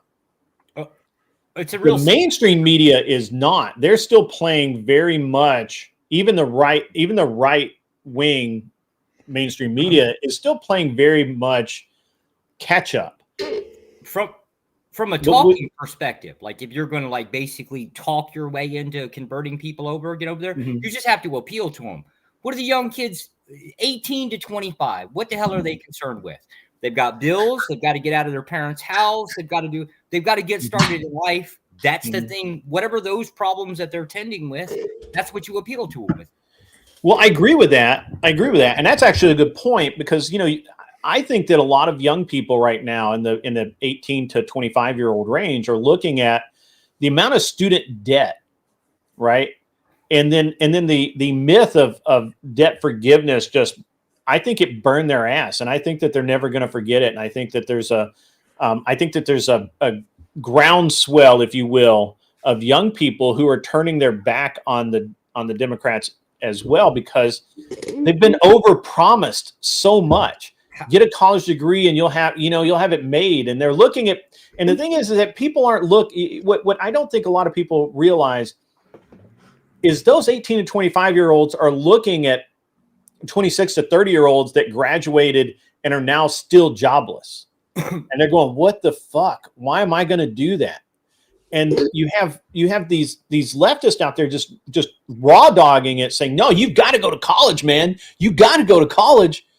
Yeah, give us the money, man. And go into debt. Yeah, part of the reason they did that, is back in the days that the mandate never were going on and everything. I was walking along with students that were walking out of class, walking down the street and everything, saying, we're not going to put up with this. We're not going to put up with this anymore to their school district. They didn't care if they get expelled or suspended. They're like, I'm not going to wear a piece of cloth around my face just to make you guys happy, And then, that was 4 years ago. Those kids are the ones that are, going into college now or making other decisions. And they're saying, you're going to tell me what to do again? I don't think so. I'll do what I want to do to make money and take care of my growing family or whatever the case is at that point there, and vote for whoever I want to. I'm not going to take your indoctrination as much as my lefty friends who were in the theater group or whatever at that point there. They're starting to wake up a little bit more. That's why you saw Trump do so well in the last election among young people. I don't think it's much, to be honest with you, I don't think it's much our problem, to be honest with you. If you're going down the stats for like what U.S. citizens, like they're graduating, right? But that's only like basically 30% of males. Okay, yep. Maybe that's a female problem, right? Go talk to them. I have no idea. I'm a little bit more sexist in this concept because I don't particularly care what direction women are going to. That has nothing to do with me. I'm doing my thing. Well, I actually think that's not an unhealthy attitude. I think a lot of people would be way better off if they just worried about their shit instead of worrying about everybody else's shit. I thought we did do that, but I also think that's just kind of. I don't think people do that anymore. Really? No. Have you heard Kel? When Kel comes on and you start talking to Kel about issues, she doesn't talk about her issues very much. She talks about everybody else's issues. Like everything is external. Like you have to care about my trans friend being trans. No, the fuck I don't. Why don't you care about getting a better job or getting your life together so that you can sort things out? Why is it that, and maybe it's because the last couple of generations have been told in school by their parents and even in some churches that it's better to care for the community as a whole. We're all part of this community than to worry about ourselves, and we're reaping the fruit of that work. Because it's stupid how people talk now. It's dumb. Let me ask your perception from this. Is that something that you see on the street? Because I only really just see this crap on social media, like on YouTube. No, we see it in voting. Ooh, we see it in voting. I'm right wing. We'd like to go drag all the Democrats and throw them in the nearest river. We're just not allowed to, right? I mean, we see it in voting. We see it in the when people pass or vote for a referendum or something like that. We see this popping up, that there's this like overwhelming amount of care for our fellow man, which is great in small doses, right? Like take care of it used to be that you took care of yourself first, right? Mm-hmm. And then you took care of your community. And because if you're a strong person, then you are a strong member of your community. If you're a piece of shit that can't pay your bills, you can't do nothing for nobody. You can't do shit for your community, right? Like you are a detraction. So I'm very curious about these points because, and this is actually what I think leads to a lot of the violence, right? Is people they so do not want to deal with their problems. They don't want to look at what a piece of shit they've become. They don't want to look at their bad mindset. They don't want to look at the fact that they're $50,000 in student debt and they've still got 2 years of college left to go. And they don't have a real job. They're working at fucking Wendy's 3 days a week or some shit like that. But wouldn't that be their? Pardon me. Wouldn't that be the concept on from the left side, right? Isn't that generally what they're pro for? Pro more choice. Give me more choices. Give me more. Yeah, choices. which is why they support this nonsense, right? Like the reasons they support it is that they are in this situation, and so when somebody comes in and says, "Yeah, you know what? We're gonna forgive your student debt. We're gonna make your life better," and well, yeah, I'm all for that, man, and I'll go out and demonstrate for you, and then it becomes this. They become part of this bitter movement where everybody's against them. The world sucks. I'm a victim. I can't do anything. The man's holding me down. Well, damn it, I can't fault them for that too, because to the end of the day, I feel the same way, right? So gay marriage in our town, the next and the 5 nearest towns, right? We basically overturned within our clerk of court. You can't get married, right? And we found loopholes to make it happen, right? But that was the thing. We felt like we were being, I guess, say oppressed or a victim, right? We didn't want this crap in our towns. Mm-hmm. We wanted our towns to operate a certain kind of way, and we didn't want the outside influence, right? And so I can't say that they can't feel that way. I'm just saying you got to get up and do something. I don't particularly care how they feel. Right. So that's a good example. So let's just say that you are against gay marriage. I mean, I don't honestly care if 2 men want to masturbate each other. Whatever. That's cool. But I got a problem. I mean, I don't give a shit. Like, that's whatever they do in their bedroom. I don't give a fuck. That's between them and God, and they're going to lose that argument. So the problem I have is when we start bringing it into the streets and start making it mainstream and start showing that in front of children and teenagers and people that are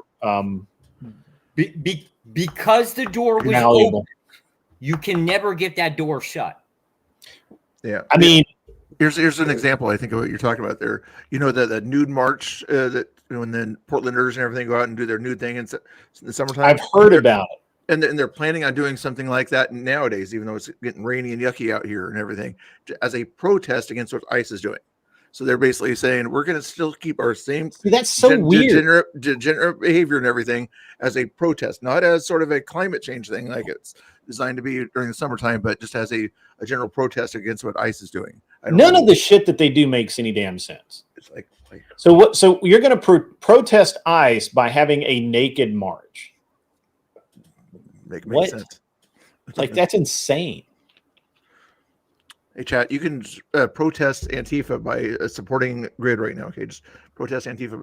Actually, yeah. But a little grift would go a long way. I forget to grift all the time. I just forget.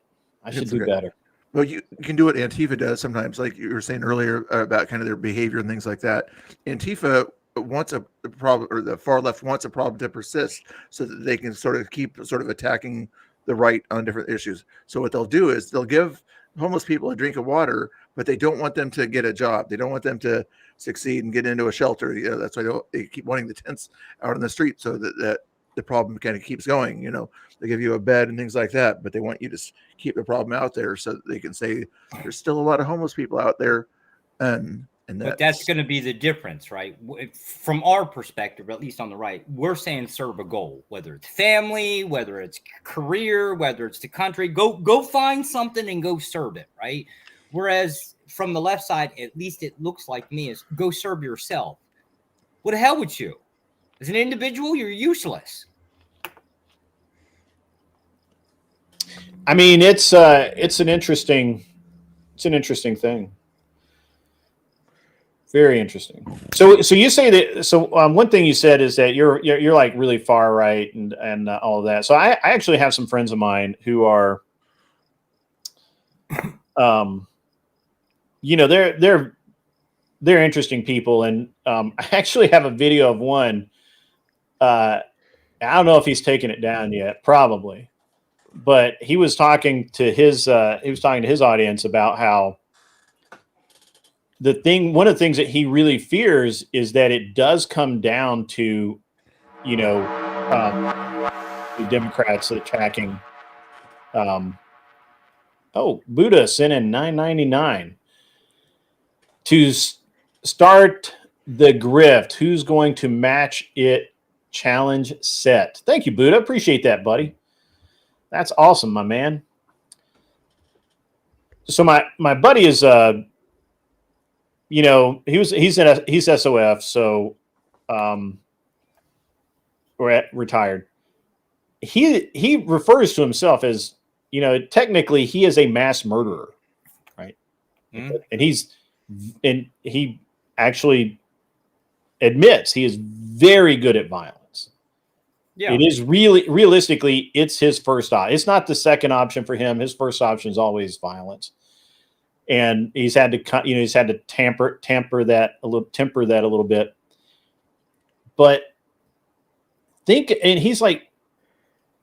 about the damage that he and a few of his buddies would do if some of the things that Democrats threatened to do started happening. Within his own town, yeah, you do a lot of damn damage. Yes. Yeah. The only difference between us and them is if we get pushed into a corner, we're going to come out fighting faster than hell. The difference between us and them is we're not burning the town down to get it done. Right. No, this is all surgical stuff, right? Like these guys are masters. So, but this is I assume this is how we were taught, at least how I was taught, right? I got to just wake up one day and say, oh, I just want to go fight, right? We were just taught, if this is the thing that you believe in, what use is the thing that you believe in if you're not willing to fight for it? I mean,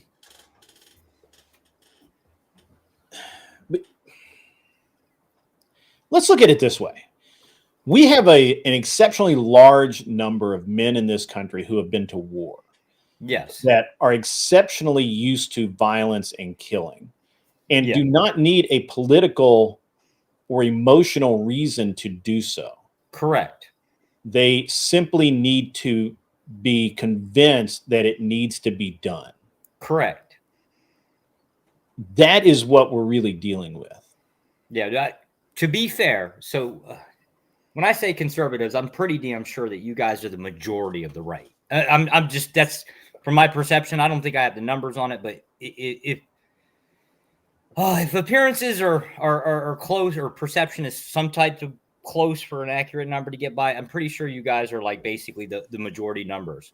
When you guys stop talking, or if it is the case like that you can't be allowed to talk, then you got us. So to be fair, I'm a foreign service officer, quite literally for State Department. That's what I'm known for. And I'm getting ready, I believe, to transfer to ATF. I've always worked in. Oh, you're going to ATF? Hang on one second. Let me read this. $9.99 from Gorilla Plus for the grift. Thank you, sir. I always forget the grift. I don't know why. I'm so bad at it. I got to get better at it. That's interesting that you're going to ATF. Which area? Trying to. It's not official yet. Trying to. What part? I'm not entirely sure yet because transfers are not exactly. The last time I tried to do a transfer, I got reposted. So I was in China for I think 6 months, something like that. That nothing the I ATF ever doesn't work in China. Goes in my favor. So yeah, all of the interactions I've had with the ATF, as far as just calling them up and talking to them, have been very positive. But all of the in-person interactions I've had with them have been less than optimal. Yeah, they're quite intrusive, like very intrusive. It's just ignorant, Well, it's not ignorant in the sense that, so like centralized databases for weapons collection, right? Like that's a thing, right? But they can't actually force that. You have to participate in some way, right? So unless you're getting an FFL license or something, it's not much we can do on, at least from that side, unless you give up the information. I mean, there's a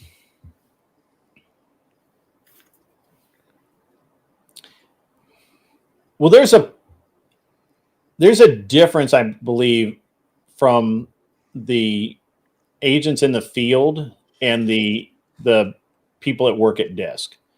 Oh yeah, and they just change, right? The people that work at the desk have, every time I've called, they've been very professional. They know what's going on. They're very good. Well, that's what I'm hoping for, is to be a desk jockey, but the guys in the field, I've only met a couple, but one was a complete moron. The second was not actually, he wasn't up to date. It wasn't that he was stupid. He didn't know what the actual rule and law is. And there's so much of it that's interpretive that it's really important that the agents in the field know what they're talking about. And don't disagree. So that's been my interactions with the ATF. But honestly, I mean, I could say that about any federal agency.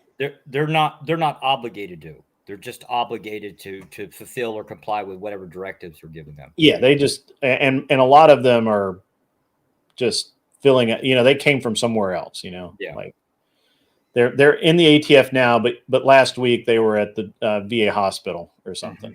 So, you know, it's not a professional organization, in my opinion.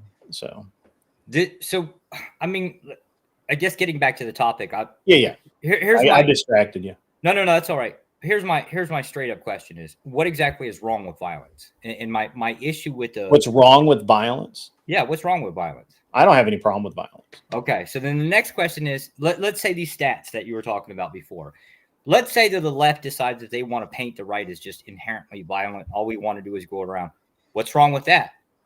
All they're going to do is end up scaring the crap out of their own people to not mess with us.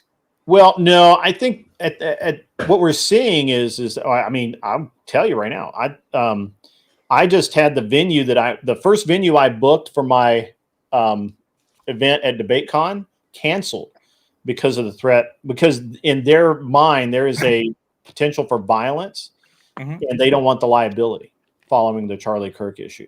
Sure. But that was already set in stone to happen that way. The moment that that assassination took place, they booked it. We booked it. We had booked it, and literally like a few days after, we were still talking about me coming out to look at camera angles and see if I was going to need new lenses and all kinds of shit. And then I get an email basically, which was total horseshit, and read between the lines. And it's, corporately, they don't want the liability. And I get it. They saw your hat, and that's what could be. I mean, I did actually look, they knew what they were getting into, because I literally, when I did the link, not LinkedIn, what's Zoom, when I did the Zoom meeting, to just talk to him about what what my project was and what I was doing and why I needed the venue. In the Zoom call, I had the guns in the background. Like I did the Zoom call from here. This is really the only, I only go on video in my studio. I don't go on video in my office. So, they knew what they were getting into from the word go. But I mean, and I talked to them when we did the walkthrough, which was a couple of weeks before Charlie's assassination. We were talking about that. We talk about political topics. It can get heated, but most people stay in bounds, and it's not a big deal, and all sort of thing. And they had no problem with any of it. It was just corporately, they just made a decision somewhere to say, nope, we're not doing it anymore. I disagree with it, obviously, but that's just the way it is. So, but we're already seeing it. We're seeing it where it happens, right? That happened instantly after the assassination. All of the public venues that had anything to do with politics got instantly shut down. That's what the hell they wanted. They always wanted people off. Increased security, but yeah. Yeah, I mean, I literally within an hour had another venue. And so it was no big deal. $1.99 comes in from Buddha. The only problem is how violent is too violent. And that's true. But the problem is once you go into violence, there's only one kind of violence. Like, that's just the way it is. I've never like. To be fair to his question, I think it's more like, what are you willing to do and what are you not willing to do? I think it's more of his line of questioning in that area. How much violence is too much violence? I mean, sure. I don't know. I'm not advocating for violence, YouTube. I'm accepting the fact that it gets used. I'm accepting the fact that, the possibility exists. Can I take this one will TTS, guys. So just give it a second. Okay. Cleaner 409 donated $10. Super chat. Gridpocalypse. Also, to see if any worldview can work, just create a hypothetical where only the people of that view exist and math its self-sustainability. Work societal economic domestic metric. Yeah, domestic metrics. That's true. Cleaner is correct. Thank you for the $10, man. I really appreciate that. It's Look, can I try to answer the question? So the question is directed at the far right and far left. Believe it or not, we're not the bosses. We're not the ones that are like in charge of what we get to do and don't get to do. At the end of the day, it's going to be more the conservative, because they're the largest group within the Republican Party. If you're talking about like subsects and who the bosses are, it's going to be the conservatives currently, because they're the largest numbers. They're ultimately going to be the ones to decide when we get unleashed. It's really that simple. Maybe I can see the argument there. I'm not saying that it's the concept that somebody's going to get on YouTube and say, you know what, we've had enough, we're going to go fight, right? And it's just going to be some guy on YouTube that points us in that direction. No, it's going to be when they've either decided that they can't be allowed to talk or they stop talking. That's going to be the metric of, I guess, when it begins.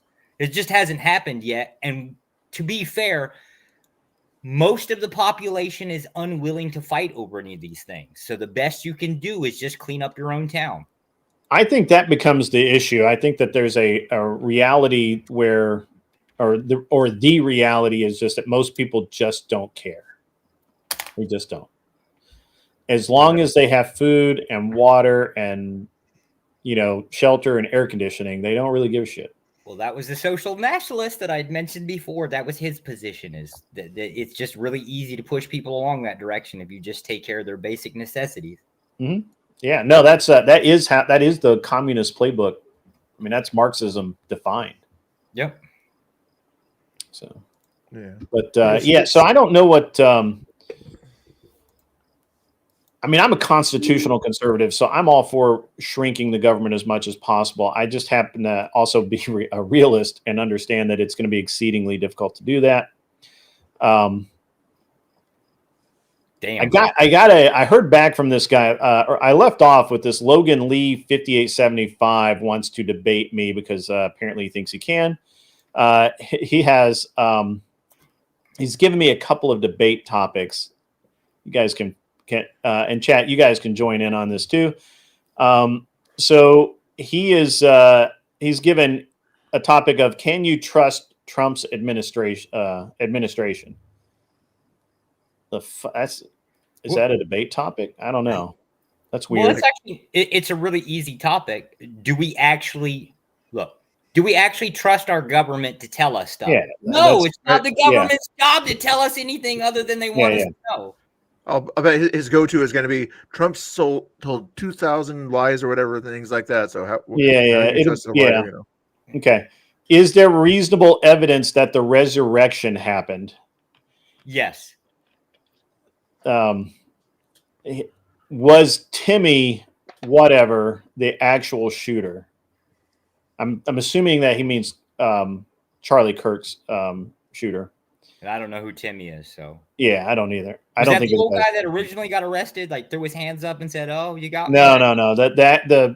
I thought the guy's name was Riley, but I don't know. Whatever. I don't know who it is. Sorry. Yeah, he says he's in the negative on all.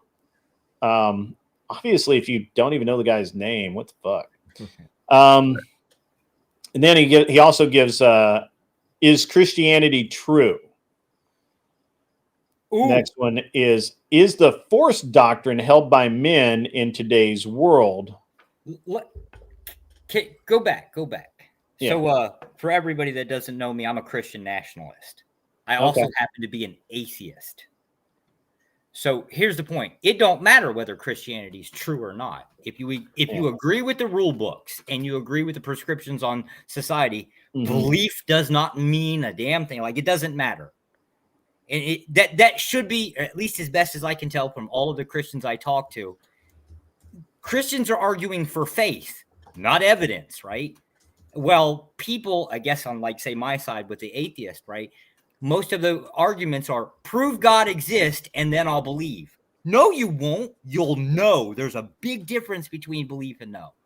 And that's, I think the questions are wrong, to be honest with you. Yeah. So what, all right, I'm going to get into this in a second. I just give me a second. The last topic was, is morality God-given? He is in the negative on all of those again. So what he's trying to do, so this is let me give you guys I'm sure some of you know this. What he is, so he will take the negative, forcing me to try and make the affirmative argument that he can then attempt to do an internal critique and nullify my logic. They're all bait topics. It's all stupid. So my response to him is going to be, and I suggest you guys go over and participate in this thread.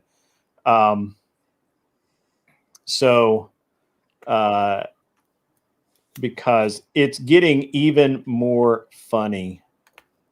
So I'm just going to put that, define a topic where you are the affirmative. Those topics are meh at best. So there we go. Yeah. So there we go. That's easy enough. It's going to be fun. Go find it. It's in the, which one is this? This is the Grid and Andrew take on a TDS panel. Logan Lee 5875. You guys feel free to suggest debate topics and have some fun. I absolutely love religious topics. I don't really care one way or the other. I generally do not debate religion or religious topics just because I'm not competent to do so. I'm not a priest. However, I also am not stupid enough to let someone define all of the topics that they want to take as the where they want to take the negative. So he can suck it and do better, right? Do better, young man.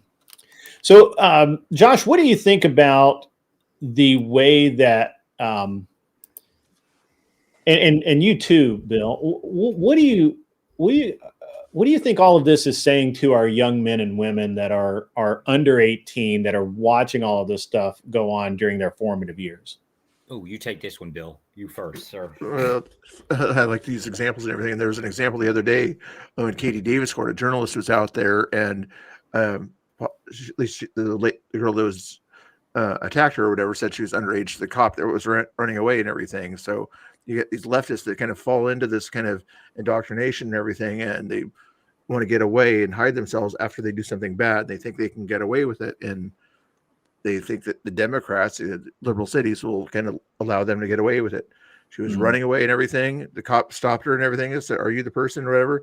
She said, "I'm underage. Don't touch me. Don't touch me." And then the liberal cop, of course, left her alone and got away. But you'll have those kind of people. Then on the right, you'll have these people, like I said, that learn from the mandate situation and everything. It's like, we're not going to listen to the government anymore.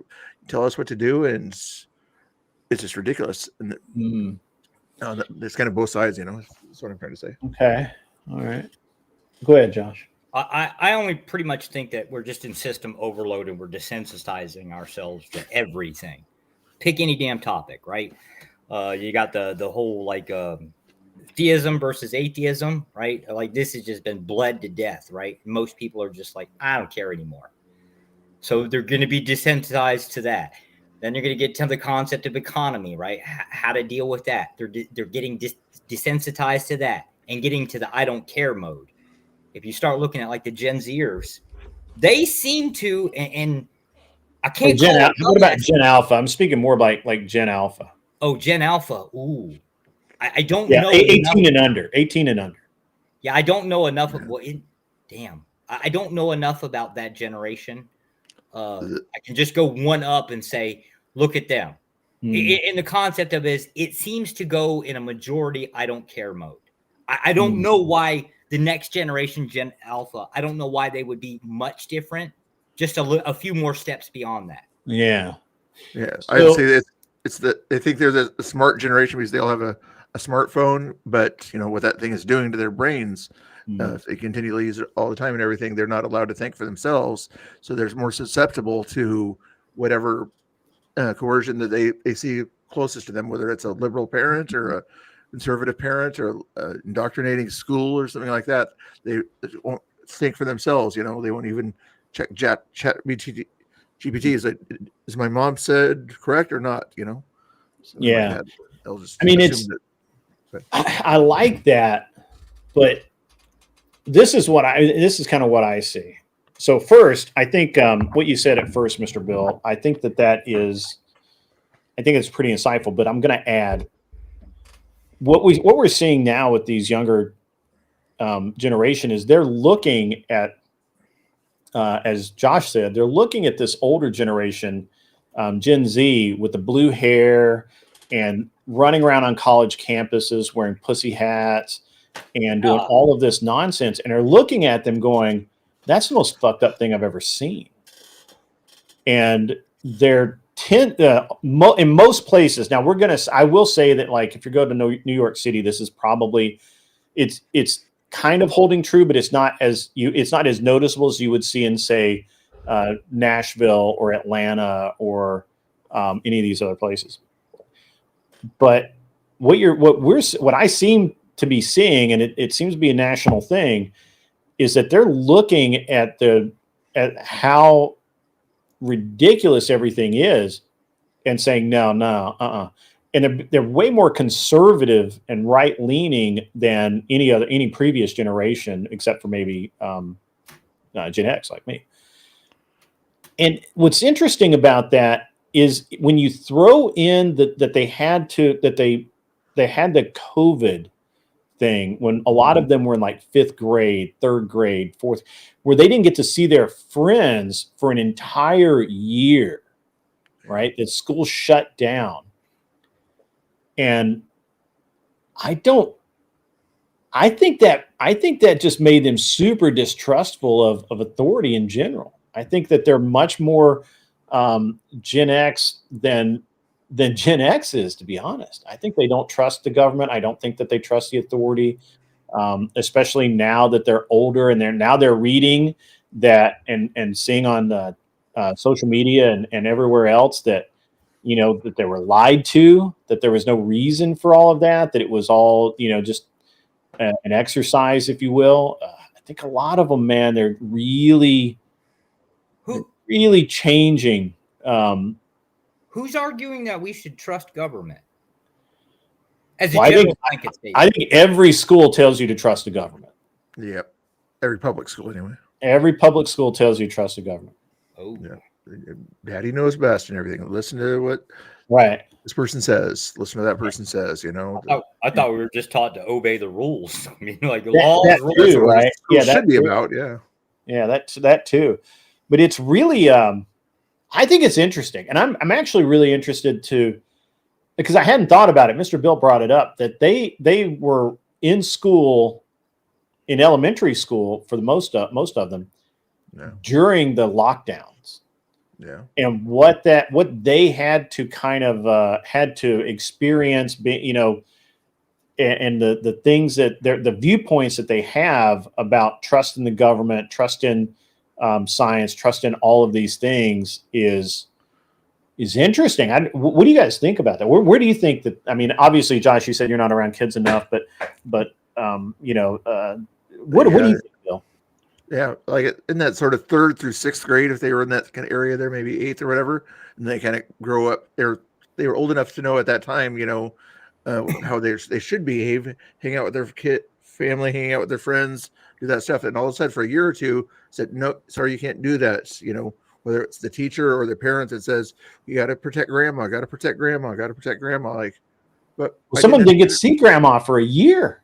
I know by protecting them, you're not seeing them. We're like, that doesn't make sense. If I see grandma, then she's always feels good when I see her. Why can't I see her now? And they just got this in their mindset and everything that was forced in their mindset, basically, that, okay, somebody lied to me back then because everything's better now. You say COVID is still around, but I'm not forced to wear this thing over my face. So then was the point back then that some sort of authority figure was telling me what to do because hey, my man Socrates is out in there. No, we're talking about currently we're talking about the Gen X, Gen Alpha sort of thing. So you're welcome to come up, Socrates. Hit me up. I'll send you a link. I need a lefty. Damn. Need a lefty. Hey, Socrates, are you coming to DebateCon? If you're not going to come up here, are you coming to DebateCon? I need somebody to debate people, and I'm short lefties. Lefties are scared. Got to finish some work. Oh yeah. Do your job, man. Stay gainfully employed. I'm tired of supporting leftists, so continue to be gainfully employed. Was he pro mandate? I don't know. I don't know where Socrates ends up on it. What's the date again? It's November the 14th for my gig, and then the 15th and 16th for the actual DebateCon. That's right. I'm tired of supporting you out of work leftists. Keep your jobs, please. And support Grid, okay? You know, there's a little super chat button right down below there if you want to. Blue State support. No, actually, Socrates, that's I don't think that's true. Some blue states might, but California receives the most subsidies of any state in the nation. By the way, and I actually had a really great discussion with a Democrat about that. How the states like Tennessee that run at a surplus every year should be the standard, and states like California should be literally like they should have no voting power at all until they get their economy in order. So California supports all the red states, supposedly. You know, they all their. I've never seen anybody prove that out. I know. It depends on how you're looking at the numbers, right? So they pay the most federal taxes of any state, but they also use more. You can also turn that a different way. So like California, its GDP alone, right, is like something like 2/3 of Europe, right? Like it's a huge amount of money that comes out from California. So you can take the numbers and twist it one way or the other. You have to get real specific. I am baiting you with these comments. Damn.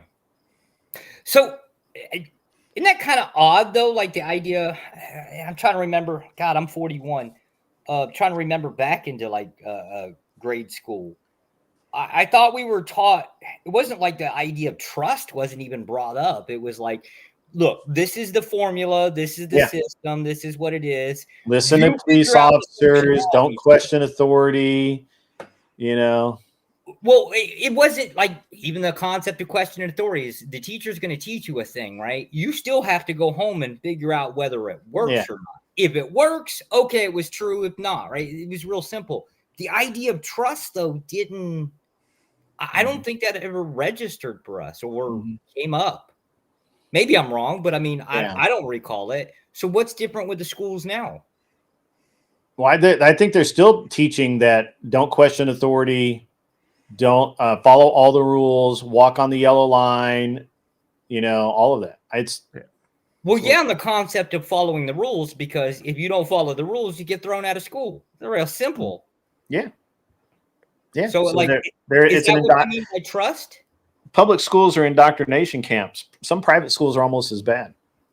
I went to a private school, but I mean that was the idea. Was these are the rules? You don't like them, get the hell out, right? Right. But in public school, it's not get the hell out, and they're not teaching you. They literally teach you that to follow the rules without question as early as they can. And if you start questioning the rules, if you start acting like the rules don't bother you, then that's a problem for them. Yeah, that okay. Now that was the difference when we were growing up. You weren't even allowed to have an opinion until you were like 16 years old. Till you got your driver's license, keep your mouth shut. Nobody wanted to hear a damn thing you had to say. Yeah, something like that. So maybe that's the difference. Now maybe it's like, what do the kids think? I gotta ask Never Lucky Rubber Ducky something. So you guys are aware of the California train to nowhere, right? They spent like 12 18 billion. billion, if I recall. Is it 12? No, I think it's $12 billion on a train that goes nowhere. It may be more, maybe 100 billion. I thought it was 12, but it doesn't matter. It goes nowhere. They've spent God only knows how many billions of dollars on this train that has 100 miles of track laid in like, I think 2 decades. I think it's been almost 20 years. I think they started it in like 98, 99. So maybe 27 years. Is it state funded or Fed funded? It's both. Ooh. And Newscom, and one of the big complaints about it is all of this money keeps just kind of like being spent, but nobody knows what it's spent on. And Newscom actually was a defendant in a case about this where he was I can't remember if it was a civil suit or I can't remember if it was a civil suit or it was criminal, but he beat it just because it was like a real technicality that he didn't go to jail over it, right? And now I think in Sacramento he's being in court again over it, and this one I believe is also criminal. Maybe Never Lucky Rubber Ducky will know because I haven't kept up with California in a couple of years, but they're actually holding Newsom's feet to the fire on this train because he kept authorizing the spending of the money, and a lot of it looks like his office, if not him personally, diverted large amounts of it. Yeah. And so I think he was investigated criminally. I think there's some charges about that. Never Lucky Rubber Ducky, let me know if you know the answer on that. California is full of swindles, though. I mean, the solar fields out past Barstow on your way to Vegas, those are hilarious.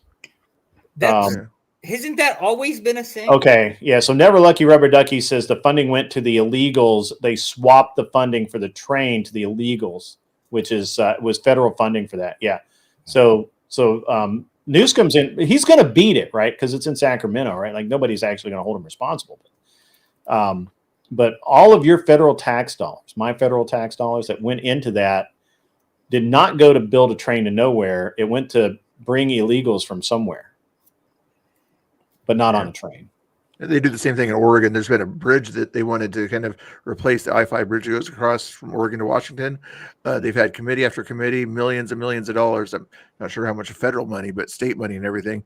And that's been going on for 20 years. Guess how much bridge we've had built? Zero. Yeah, I mean it's crazy. These projects just keep getting approved and all the money and everything, but it's just terrible. Children today are taught what to think, not how to think. I agree with that. That's a very astute observation. Red Door was asking a question. That's a question mark. I'm in the same thing, right? Like it's what you're talking. Oh, about. I think that's just a closed-in statement. I think you're right. I don't think there is an argument there. Yeah. Anybody else? Critical thinking is not being taught. So that's true. It's a simulator. Critical thinking is like, yeah, you guys can sort of question us, but in the end, we're going to kind of tell you what's yes and no. Pronouns for these people, cis for that person, whatever. Socrates, you have roughly 40 minutes to jump up here, and then I gotta bail. I got stuff to do today. So, of course, I always bail at 3:00, so it's not like it's news. And go visit your ATF buddies. I don't have any ATF, but I don't have. Don't. I don't actually. So I used to know a bunch of federal marshals. I used to kind of hang out with a bunch of federal marshals. So I am not law enforcement. I've never been law enforcement. I've never been in the military. None of that. But I know so many of those people that for whatever reason, we just click. And so there for a while, I knew a bunch of federal marshals, and I actually bought some guns from them. I actually bought a SIG P226 German gun that from a marshal who had only fired it like 100 rounds in the 20 years he had it, because all he did was fire his 6 or 8 rounds a year to qualify, and that was it. It never went to the range, never practiced, nothing. Qualified with it, put it back in the desk. That's what we were. That's what we were issued, was the 226. I think they're supposed to be upgrading to the 229. I think what it is. I've been asking around about it because, well, one, I'm getting transferred. I don't care, but yeah, I was real concerned with it because we still have to go through that stupid scoring thing, and I don't know if it's bigger, smaller. I didn't know anything about it, and I'd used the same sidearm for 20 years. Yeah, and they give us crap. It's what it is. Yeah, yeah. So, that's actually brings up an interesting question. Since I have you on the show, I want to ask this because I've never had anyone that I could ask this. Why is it that government agencies allow their agents who have no powers of arrest to carry a firearm? Ooh, so as a foreign service officer, the authority technically doesn't come from, like, say, our government. It actually comes from the host government, and it's an agreement that comes through it. We don't have arrest authority specifically, but it's often granted. Here, I'll give you an example. So Greg Cobb, whatever that bastard was. So this was my first, I guess, field assignment. We went and ended up pulling him out of Estonia. It was like the first time I'd been in the field. We were all armed to the teeth, and I couldn't understand, okay, well, why didn't you guys cuff him and throw him in a cage and then just put him on an airplane and send him back, right? Well, what's the issue here? And this is a thing that I came to understand. If you have a U.S. passport in a foreign country, you're dangerous politically. Like, anything could happen, and it can turn into a nightmare. That's true. Fast. And so there's just some people happen to apparently be too much trouble to deal with, so they end up sending us in to deal with them. Yeah. Okay. All right. Let me read a couple of these, and I want to come back to that. California's solar fields are also in the news for being a failed experiment, including the mirror farms to collect the sun's power and convert it to useful power. Something like 60,000 birds died. That's true. I actually remember reading that 10 years ago when I was out in California, when I was going through California, and it was. They were all, they were like, why do people even care about this? This is environmental stuff. But because the birds literally cook as they fly over these fields. It's crazy. Yeah. I remember one time I was driving down there, in the Barstow area, and there's that one intersection, and you see a whole bunch of. Yeah, you can see the huge solar field. Yeah. And the gas stations are next to it. The summer before, they sort of put that in there. Plenty of birds, plenty of wildlife, and then went there the next year. I'm like, there's nothing. Where'd all the wildlife go? I'm lost. How is this a bad thing, right? If you got pigeons flying over, they're getting cooked. Okay, so what? You've got cooked pigeon to feed the homeless. Yeah, it's like the problem solves itself. Why are we complaining? I don't know about that. Raismoto Life says that 15 to 17 billion so far spent on the train to nowhere. And it was, I think, 16 years. I was wrong. It wasn't 10 years, 16 years. Yeah. So now, and I mean, just all of this money that gets spent is just crazy town. And this is why I don't give a shit about California. Literally, all Fed money to California should be shut off. All of it. I don't disagree that most of the time. I'm shocked Trump hasn't. Because that's what he did. Basically, effectively, what he did to Colorado. He told Colorado not to go mail-in vote only, and they did. And he literally moved Space Force from there. Never Lucky Rubber Ducky says, "I agree, and I'm from California." All right. Yeah. So I'm in New York, and supposedly they're cutting off federal funding. I don't oppose it, right? But supposedly that's what they're doing here. Yep, just like they did with the Obama funds for his library, they converted it over to the illegals. That's an ugly structure too. You seen that thing? No, I haven't. I haven't paid attention. Shouldn't it be the case that every state is supposed to compete with every other state? I do mean like a friendly competition economics, because every state's got something to offer. Well, I think that, I mean, the way that we're set up is is basically we're a republic of states, right? Like each state should effectively be their own country and have their own economy. And the idea that we should be spending or putting all of this money to taxes, in federal taxes, is really new to our country. It's only been around the last 70 or 80 years, right? So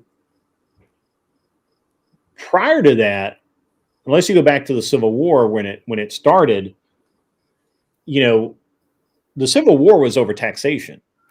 Right? Yeah. I mean, you can paint whatever picture you want, but the Civil War is fought over taxation because the factories in the North wanted the goods from the South, and the raw materials from the South, and they didn't want to pay that much for it.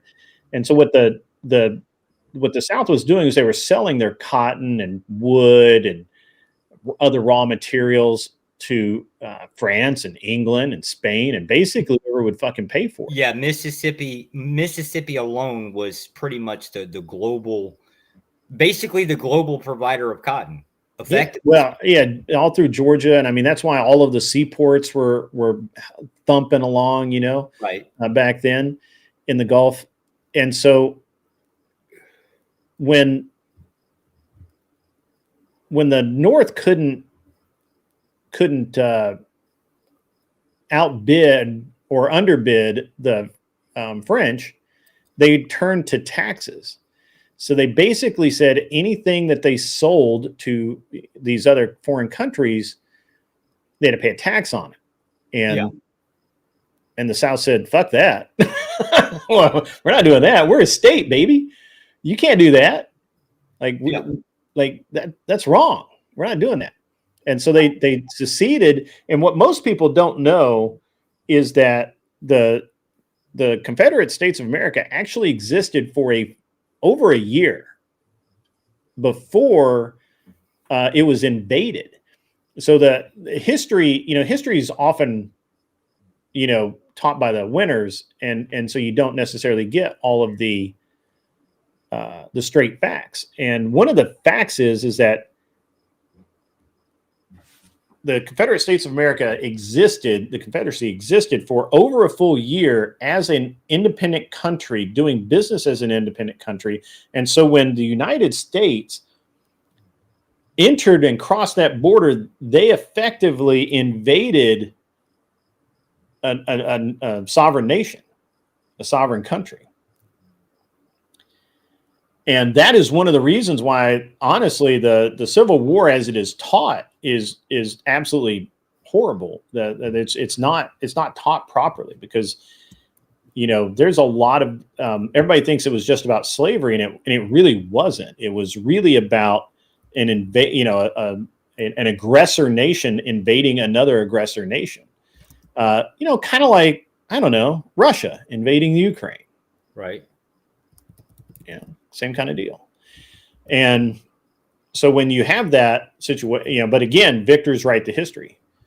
And the Democrats have spent a lot of time and money spinning it so that they don't look bad for slavery. And so that's, but it's an interesting thing.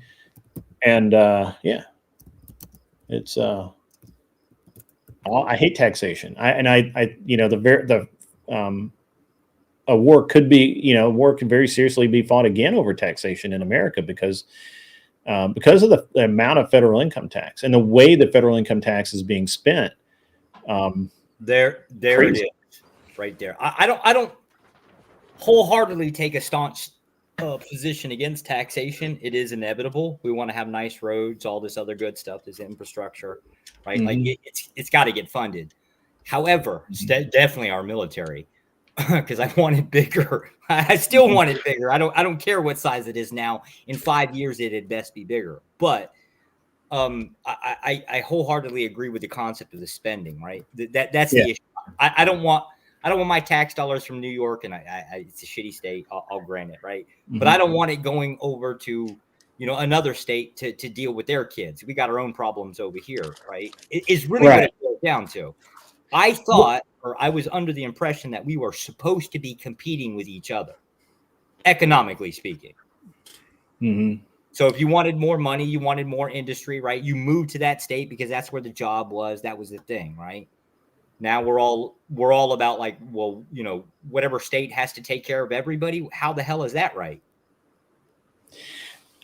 I mean, when we start looking at this nationally, you know, you do have states like at one time you had states like New Mexico that really didn't even have a GDP. It was like 10 ranches. Mm-hmm. And that was the entire state, you know, and Albuquerque. Like there was like nothing there. Tucumcari, New Mexico, you know, like what the fuck? Aren't they now heavy in the cattle? Yeah, they still are heavy in the cattle, and but they've got natural gas out there. They've got a lot of mineral resources. Oh, sure. So now it makes more sense. You know, at one point in time, they probably could not really support, you know, a lot of modern amenities for the public, right? And nobody would want to move there. Why would you, right? If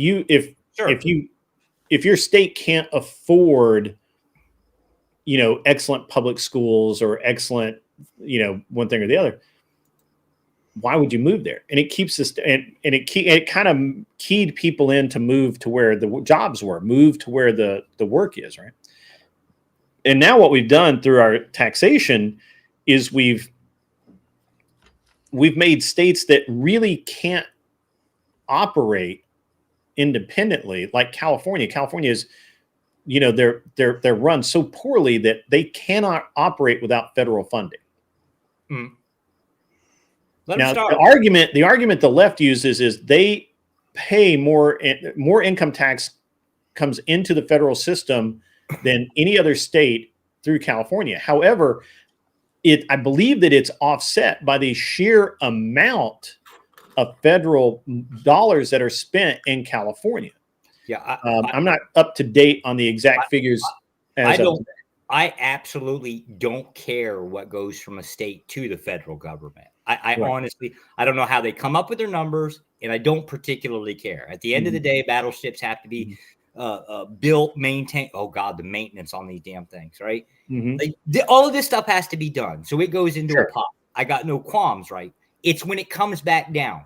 Now you can easily win me over on like arguments like, say, New Mexico. Let's just say a town popped off. They found some natural gas, right? Now they got to build some houses. Oh, okay, they need a school.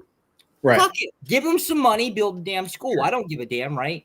Next 10, 15 years, as their real estate booms up a little bit, they'll start to be able to take care of themselves. So just put a limit on it. And I'm fine with stuff like that. Well, but I think private industry always does it better than the state. And so when you look at like Tennessee's budget, for example, where I live, we turned down the Department of Education federal funding because we didn't want the strings attached to it. And we have enough money here to easily pay for the education, all of the education things that we need. The only thing, you know, and they try to put pressure on the government, on the governor to take it. And I think eventually they got around the governor and was able to get like the state Congress to approve bringing the money in. But the governor was right, and we didn't need the money. There were no programs that were going to get cut. There was just programs that people wanted that weren't going to get funded, and they were all bullshit programs. They were all like fluff. And so I was like, why are we even funding them in the first place? And the Democrats keep shooting themselves in the foot because what they'll do is they'll say, well, these important programs aren't going to get funded. And you say, okay, which ones? Oh, well, you know, Black American Pride Month study. Oh, geez. Yeah. Why do you need that? That's dumb. Well, we're not going to give you $1 million to do that. No, fuck it. We're not doing that. Or you know, things like that, you know, so these fluff things, the things that just don't matter. And so what we end up with after that is really what we kind of a. No, I get your point. I actually get your point. Can I ask a couple questions? Yeah, go ahead. How do you feel about what they call stake voting? Like I'm sorry? Stake voting would be the concept that you don't get a vote unless you have a stake in the game. AKA, Oh, I agree with that. Yeah, 100%. So, I'm one of those that believes that we made a mistake when we gave universal suffrage. It's a huge mistake. I think that if you my personal delineation is, if you receive money from the government because you are unemployed, you do not get a vote. If you receive money from the government because you are somehow manipulating the system and you've been charged for that, you don't get to vote. So would you agree with or disagree one way or the other with like the concept of you don't own a home or land or something, right? That you ought not get a right to vote within that state? Mm-hmm. Would you agree with that? I mean, I think for the most part I do, but I would say I think it's more accurate to say that it would be more not accurate. It would be more accurate to say that my point of view would be that you skin in the game means you've been a part of government service, and I mean military service, right? Like not working for the government in an agency, but having signed on the dotted line, gotten shipped off somewhere, gone through the, whatever. Put your 4 years in, yeah. You put your 4 years in, yeah. And so military service could do it. I think that if you were again, I think a lot of it needs to be tied to your taxes. If you receive more of a refund than you pay in taxes, you're ineligible to vote. My only problem with this one is and I believe in only one vote per household based on your taxes. Yeah. I don't disagree with you, other than the object or the idea of like in and out as a metric. And the only reason is because there's so many loopholes within the taxation system. There's ways to basically make that number look like something else. Well, I mean, so basically, so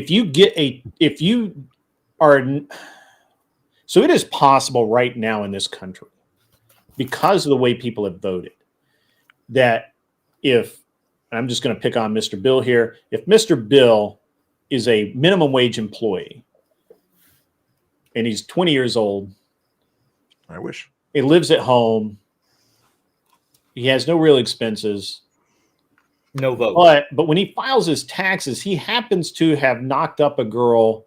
And even though that kid lives with that girl in her parents' house, he gets to claim, or he decides he is able to claim that child as a dependent and get a tax credit. So even if he makes no money, he gets that tax credit. He will get back more than he ever paid into taxes, income tax.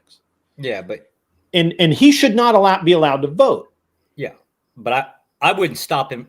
It wouldn't be the concept of the number. It would just be you knocked up a girl. Then what did you do? Did you go out and get a house? Well, I don't want to police marriage. I don't want to. I think that gets into that's too much. I just look. It's simple. What does your income tax form say? You got more back than you paid in. Well, you can't vote. I'm sorry. You're a net negative on society. It's too easy. It's too easy once you elevate up to basically make those numbers, not at 20 years old, like when you're getting started out, but as you economically advance up, right? Like it's too easy. It's too easy. Well, then that motivates people that motivates people to actually show that they're paying into the system. Well, yeah, technically speaking, right? But you could have so it keeps people like me from putting all of my holdings in a trust and then paying all of my living expenses pre-tax, right? And showing that I make $50,000 a year instead of $500,000. Right. But see, you'd still be more incentivized. Mm-hmm. You're basically taking the incentivization away from the asset owners, or however, right? Based on the concept of the numbers. I don't disagree with this, only insofar. What it disincentivizes is it disincentivizes people from not paying the actual tax that they should be paying. Right now, they're going to pay as little as possible, right? Obviously, but they're not going to show that weird swing, right? They're not going to show that, and realistically, I don't think that I could get to where I get a refund larger than what I paid in. Last year, for example, I paid $240,000 in income tax.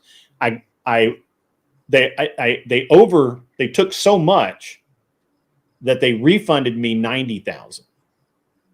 Okay. So there's no way that I wouldn't be able to vote, even though I got a big refund, right? Like I paid in way more. So I think that tying it to the taxes is the way to go. And you do it as a household. So if you're filing jointly, you get 1 vote.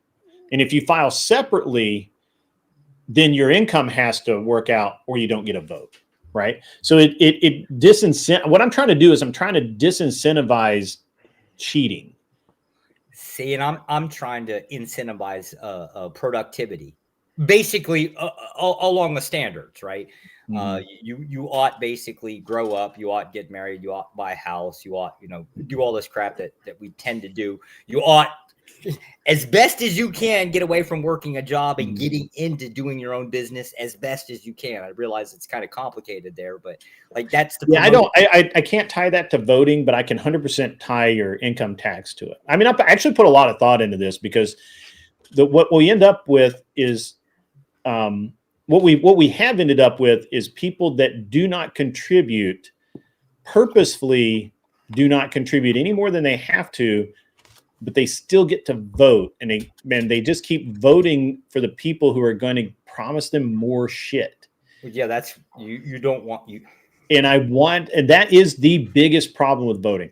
I promise you that if it alienated every billionaire on the planet and they didn't vote, I wouldn't weep 1 tear. Sure. As long as I didn't have, the 400-pound, would you oppose 20 kids. Would you oppose corporate lobbying then? I don't. Well, I mean, I can't. It depends on what we're. That's what you would do. I think it depends on how we define lobbying. I can't limit speech. No. The idea is that a corporation or a group of corporations, depends on how you want to push it, right? Mm-hmm. Collectively pool numbers, money in this case, funding, and then basically, hey, buy a politician. That type of lobbying. It's legal, technically. I mean, not vote dependent at that point. They can sort of pay for a guy's golf game or something like that. But to say, Ted Cruz, if you don't vote for this, you won't get the $500,000 we're going to give you, that kind of stuff, Yeah, I mean, I think that certainly campaign reform should be, and honestly, I think that every member of our government should have their finances audited twice a year. Damn. God. Why would you not? Because look, how make it make sense that a guy goes into a job where he gets paid $180,000 a year and comes out 4 years later with $12 million in the bank? Yeah, because you're looking at it, the concept of, because there's no enforcement mechanism. This is probably one of the reasons. There's no auditing. Yeah, well, so this is one of the reasons why I ended up getting sent to China, because apparently a bunch of U.S. citizens were running over there and fucking hiding money. And there's no mechanism, at least between us and China, right? Like, we can't access their banking as much as we've tried. We can't really seem to leverage it. But that would be the thing, is corporations are generally going to do what they're going to do because they have the resources. So if they can't operate on U.S. soil, they just move somewhere else. Move their company somewhere else, they maintain their citizenship, right?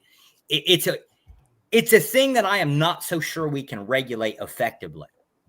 You could take away the right to vote, right? But now you've got lobbying groups that can effectively do the same thing. And I would think that the lobbying group would be a lot more efficient. I don't need to have one vote. I can have my own, I can have my own politician in my pocket. Well, again, I think that we ought to be auditing every politician. They need to account for where every dollar comes from. I always say the Congressional Budget Office, I think, should be checking on Congress rather than seeing what bill Congress sends to them. They should be the people that are actually seeing congressional people are actually doing. The qualm here, and Bill's not wrong, right? Like it's not basically tied to the vote concept. It's a favor for a favor. Like, oh, you vote my way, I'll stick your kid through like 4 years of college. No, it's still buying it, right? And it's untraceable because now I'm not paying you directly into your pocket. I'm just taking a bill that you would normally have, taking it away, saying, I'll send your kid to school for a couple of years, right? In exchange for this. It's favor for favor. It's old mafia systems. And it's really almost, I don't know if it's impossible, but it's really difficult to trace such a thing. Because when you're talking about auditing, man, you really getting, to be effective, it would have to go beyond the scope of what the government can do currently. I don't disagree with you. I just said, like, I mean, I see where you're coming from, but again, so the PACs can't do anything if the Congress people can't, if they're getting audited, if they know they're going to get audited, if they know their entire expenses, literally everything's going to be looked at. Their financials are going to be torn apart every 6 months or every year by experts, and where they can see where, hey, you took three, and you know, this has happened in our history, right? I'm just actually referencing history. We had back in the Cuban War crisis, we caught senators and other congressmen who were taking 3 trips down to Cuba every month, right? Yeah. And so we can do this. And then what it does is, if a congressman is caught taking or using money from PAC, let me tell you how this could work, right? Mm-hmm. So let's say that you are a PAC and Bill is a congressman, and you don't give Bill $100 million, but you put $100 million into a foundation, and Bill has control of it, and Bill gets to write checks on that. Well, when he gets audited and they say, hey, where did this Lamborghini come from that you're driving around in? Oh, well, you know, it came from this PAC. I have control of it. Well, they're going to count that as your money, right? They're going to look at that, and they're going to follow the money back. Now, the thing is that we all know, and everybody in Washington knows this happens. They just don't want to do anything about it because everybody has it. It's just part and parcel. And to be fair, it legally can't be done. You're talking about auditing the senator specifically, and well, I'm talking about it, and when you audit them and it doesn't add up that they have three homes worth $7 million a piece, right? Right. When that doesn't add up, you follow the money, and then it becomes, honestly, it becomes racketeering. Yes, but it wouldn't be following the money. It would be trying to follow the assets that are tied to it, and then following the money. Yeah, somebody had to pay for it at some point, right? Sure, right. But if you're just talking about the Lamborghini, then you don't put the Lamborghini in Bill's name. You put it in Hillary's. Right, and they try that, but at the end of the day, they always find it, right? Because you have control of it, and it's coming to you. And so I just feel like that we're at this point in history. Everyone is willing to admit that there is at least some corruption in our government. Some? Jesus Christ. I mean, I'm saying everybody will admit that there's at least some. Some of us think that the whole, like just fire everybody and let's have all new elections and get everything, get all new people in with term limits and shit like that to prevent this. No. Some of us believe that, but we also understand the reality of the situation. The best I can do is term limits and then actually holding these people accountable. Now, remember, we just saw a few years ago, and the chat will know better than I do. There were 2 senators, I believe, maybe it could have been representatives, but there were 2 Congress members that it was proven beyond a doubt that they had money coming in. They had taken money from various organizations. Not proper at all. They're still in Congress today. They're not going to serve a day of jail time. All they did was like, okay, we have to give up that bank account. And I promised you that within 48 hours, a new bank account was set up and all of the money, the assets were transferred from one to the other. That's why we have to change this. It just can't exist the way that it does now. Let me try this as an example, right? Because there's loopholes everywhere, right? So I'm a U.S. citizen. My wife is a Vietnamese citizen. Not only did I marry, she's never stepped foot on U.S. soil. I'm here in New York now, but I mostly am overseas most of the time. Gotcha. I can basically take whatever assets I want, transfer their name. Yeah. I wouldn't, based on there's no security from that end. Like their government can pretty much do whatever the hell they want at any given time. So there's no protection to me. However, that would be an option. It's the same thing with corporations. I actually did move one business over there because it just, I've got the option of 33% corp tax rate here versus 4% there. It's just hands down. It's a strange money game. It's incentivized to push it out. And that's why I said the regulations they're not so cut and dry as to whether they're effective. And that was my qualm with it is, wouldn't you just keep it as like the vote, taking it back, what this originated to was, wouldn't you just take the vote to the household, whatever it is, the house being a set of property specifically. And I don't even mind the whole one vote per household. I don't care about that. Well, some people don't necessarily own, some people do rent because it's just a better way for them to live, or, and actually there's an entire mantra, if you will, of rent what you own. And yeah, there's an economic rent what you own and live, rent where you live. Yeah. Right. Yeah. And that's again, another form of cheating effectively when it comes down to it. I say it's economically smart to do it, but it's another way of getting tax deductions. Like everybody's cheating the system, but that's how tax deductions were designed to be, was to basically incentivize a certain type of thing that they wanted.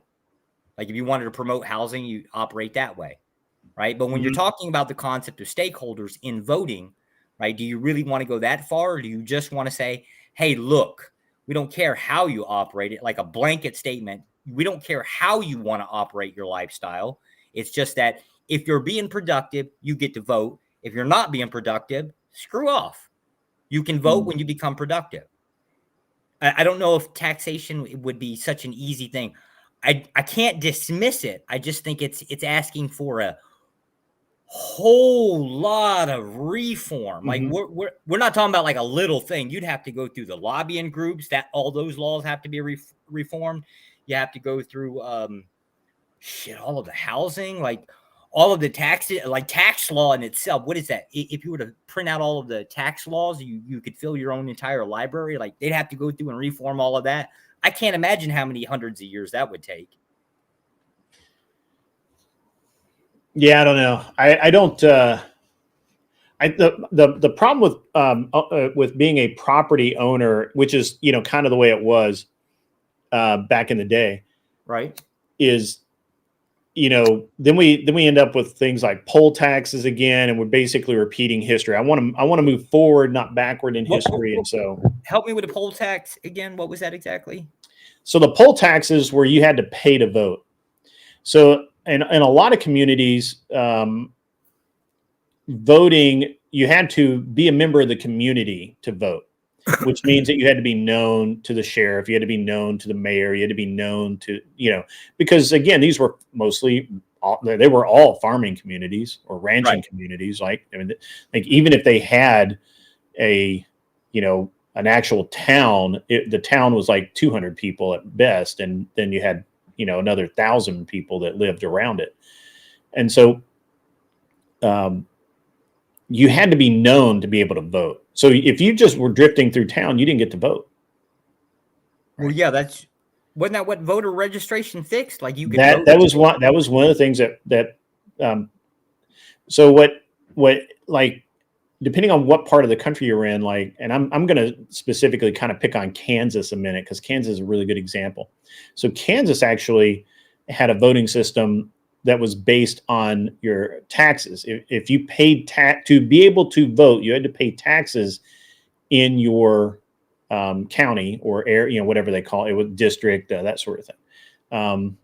I don't know how they defined it back in, the immediate post-Civil War. What was that, like 1890s, 1880s, like yeah, yeah, okay. Yeah, whatever it was, but 1865 is when it ended, something like that.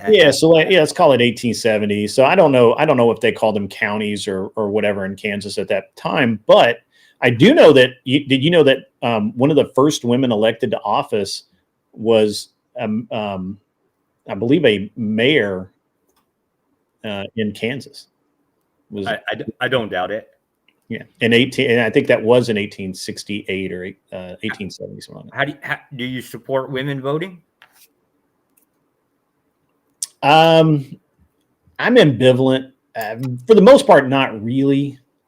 But then again, I don't think most people should vote. I think most people are too stupid to vote.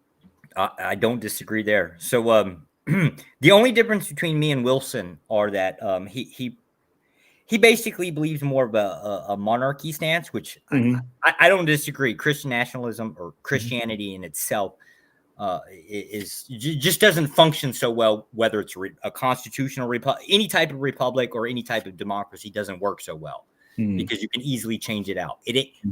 It's not a problem of, it's a problem of choice. If it's the case that you want any type of progression, if you want additional choices, people are going to always go in their own self-interest versus whatever standards you want to put in place, right? Just the nature of being human is to rebel against it. So I generally oppose that. So the idea is he would, at least at the very least, probably tolerate monarchy. I won't. I will only tolerate theocracy. It's worse. Like it's a lot worse. And we all know there's probably, I think, only 2 countries in the world that are theocracy. I know Iran is one of them. We absolutely can't stand that crap, right? Yeah. I think that just kind of getting back on the horse here, I do think that the most evenly applied and best way to have at this time to have voting kind of reform is to do it based on basically tax law and having 1 vote per household and that sort of thing.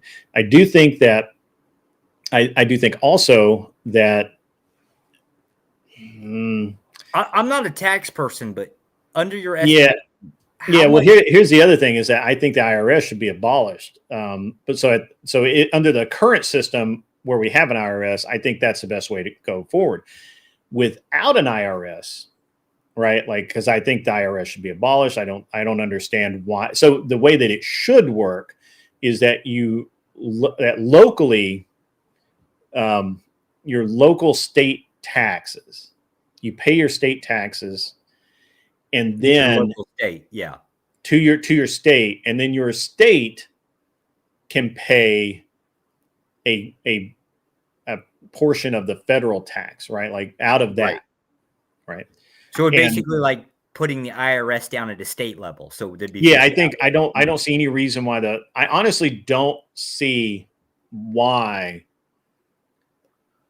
the state is involved or why the feds are involved in collecting federal income tax. I don't understand why they have so much power. Because I certainly it's very difficult. Do not trust states. Yeah. I have a real hard time with the fact that a regulatory agency like the IRS has powers of arrest. That is insane to me. Like how they gained powers of arrest and seizure is like because the Department of Treasury, it just didn't get pruned out. Department of Treasury, they used to be armed. I think about 20 years ago when I first started, most of the field agents that I had ever met, they carried a sidearm. Usually it would be like, under their jacket or something, right? But they were armed. I think now maybe like 1/10 of them might still be armed. I would still have IDs and badges, right? Arrest authority, I thought so. Like if you don't pay your shit, they technically can slap you in cuffs and haul you away. Well, they have a HRT team. The IRS has like a SWAT team. Like what the fuck why do they need a SWAT team? That's insane. Because everybody else has got one. I know, right? That's the thing, right? Like it's this feature creep element of our government that needs to stop. Like I'm a constitutional conservative. Less government. Dial it down a few notches, right? Like we're set on 11. We need to dial it back to a nice, comfortable 3. like let's get rid of this shit. Like I don't know. I mean, I say I don't understand it. I understand the reasoning. I understand the pattern forward. I understand how it happened. I just don't understand why we are why we don't end it, why we don't fix it, because all branches of government seek for their own funding. Yeah. They all do it. They all compete for it. Like it's just the nature of the beast that how it works. 100%. I don't disagree that half of them should be abolished. That's actually, well, again, that's what, if you go down to Project 2025, they were trying, like, they had a laundry list of executive branches they just wanted gone. And since the only way you can get them gone is either an act of Congress, or you had to basically do whatever it takes to kind of get them defunded. And that was the whole point of like taking the federal Department of Education, setting House seats in the top of it and saying, hey, look, we're just not going to draw a budget. And hopefully, like, even if it gets reversed, like a president comes along and gets reversed, right? Even the next cycle of budgeting comes through, at least it'll be so damn low that it won't be as bad as it was, the couple years before. It might come back. But no, I mean, the thing is that I think that for some reason we went through a period in this country where the federal government just grew and grew and grew. Yeah. We don't need the FAA. The FAA is a useless organization that's actually retarded the growth of private aviation by decades. The only thing that I like about the FAA is our ability to control airlines throughout the rest of the world. Like sure. And the FAA as a singular organization for commercial aviation, sure, why not? That makes sense. That actually does make sense. That as a federal agency, you are now not dealing with Americans. You're dealing mostly with foreign countries. It makes sense. Good, fine. Why do we have a USDA and an FDA and a bunch of other organizations and the Department of Agriculture that all do the same thing? I've got absolutely no qualms with trimming the fat off of most everything that's out there. I don't disagree. And the FCC was literally formed so that people wouldn't set up pirate radio stations. It was to control wireless communication in this country. Yeah. And it has evolved into something that nobody even understands what it does anymore. All communication systems. That's true. And as a matter of fact, they can be monitoring the stream right now. And it is, for some reason, under the FCC. Why? Yes. Why? It should not be that way. Absolutely should not be that way. And the worst thing is that nobody even really understands what the FCC does. And so should the FCC exist? Maybe in a really trimmed back, like only dealing with commercial applications. Why is it that, to this day, why are they in private? Right. Yeah. Yeah. To this day, if you can go down to Walmart right now and buy just a simple two-way radio set. And in the back of it will be a thing for you to go online and register with the FCC and pay your $10 or whatever to license your radio that can only broadcast a mile at best, more like a quarter of a mile in reality. Because it's the case, God, and I miss old Radio Shack for this, because it's the case that you can build a radio yourself. You can put so much power to it that you can screw up all the other communication systems. Sure. And ham, but even a ham operator's permit, a legit one, there's barely any enforcement on that. Like, it's dumb. Like it's something that for private individuals, it just doesn't make sense anymore. And yeah. I wouldn't disagree there because there's not a lot of and ham plus, radio operators out all there. of the even the ham radio stuff, like if you go out and you buy, if I go out, like I don't have one here, but I have some 10-watt radios right now. 10 watts a lot. I don't think so, but okay. they won't. Well, I mean, it's a lot for just a off the shelf. Oh yeah, like a CB radio kind of thing. Yeah. Well, it's a it's a shortwave radio, but it's got 3-meter antenna. I mean, it ain't going anywhere. But or a quarter wave antenna. It doesn't matter. Anyway, if I'm really lucky and I can tap into a repeater system, I might be able to talk to people in my town. Right. That's it. Yeah. What's up, Socrates? You can I'll throw you the link, man. You can't literally, like, you got 5 minutes, man. Hurry up, get up here. Now I got to go find him in Discord. Message me in Discord, Socrates. I'll throw you the link because I don't want to scroll. I'm being lazy. But I mostly wanted to pick your brain because you and I we've been on a couple panels together. We've never. Oh, okay. We've never actually got a chance to do a Q&A. Okay. Are you part of the Crucible? Used to be very, very, very long time ago. Okay. My concern isn't with Wilson himself. My concern is with the so the Ortho Bros. Mm-hmm. Let you know, you've got basically there's Fed officers within the group. There are district attorneys, federal judges. Like it's one of those groups, and it's not just him. It's between him and Jay Dyer. Very dangerous. If they decide that they get pissed off at enough, and I'm not talking about Wilson, I'm literally talking about his followers. There's enough people in there that have enough combined capability they can actually do some damage to a person. To me, that's kind of scary. Now, luckily, they're on my side, right? But yeah, I'm also an atheist, right? So I have to kind of watch my toes a little bit. I'm I'm not an Ortho Bro, but I've seen some interesting Ortho Bro stuff go on lately that I don't actually consider most of Wilson's people Ortho Bros because I think they're actual orthodox that don't come off like the Ortho Bros. The Ortho Bros are annoying. Yeah. So yeah, what's up, Socrates? My favorite liberal. Yo, how's it going? Oh God. Not a liberal. I'm a leftist. You're a leftist. He's a full-on leftist. No, you're not. I don't know why you say you're a leftist. You're like center. You're barely center left. Yeah. Yeah. What's the difference for you? I'm always curious where people kind of like chop up these it's a moderate labels. It's a moderate.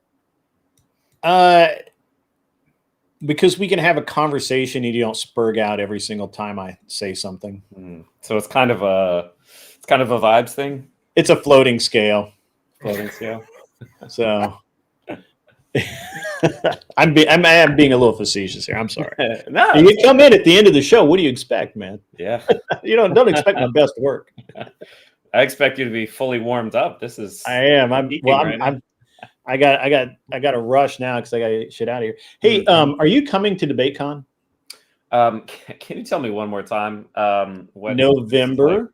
November is like 14th or something. The 14th is my show. I need some liberals to debate people, and then the event itself is the 14th the 15th and 16th is actual debate. It's possible. Actually, was that over in Texas or where was that? It's in Nashville, bro. It's in Nashville. Okay, interesting. Everybody loves Nashville. Never been actually. Really? Oh, you're gonna love it. Awesome. Tell me sucks at Legion Commander. Dude, I am destroying with Legion Commander. Man, I win most of those games. Oh, that's funny. And Tyler's just like lightening up. So here's what I need. So I need someone to debate Rob Knorr. Oh God. I need someone to debate Fabian Liberty. and I got a couple other hidden, maybe Jake Rattlesnake will want to get in on that action. I don't know. I don't know them. Oh, that's okay. I've talked to the other, or I've kind of Yeah, kind of talk to him. And then I need someone to debate Tyler, average debate enjoyer. And we've got a couple of other, and Jake VO Pod's going to be there. He's conservative. I'm sure he wants to debate. Talk to him.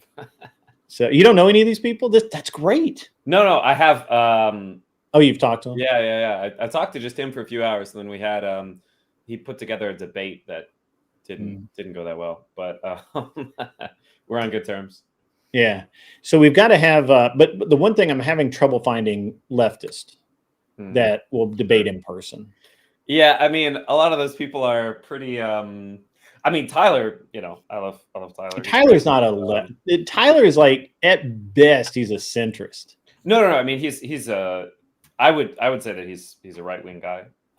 You would say he's right wing. Yeah, for sure. Yeah. See, I do too. I keep telling him, dude, you're right wing. You're just in denial of being right wing. He's like, no, I'm not. Yeah. I mean, I don't know. There's kind of this.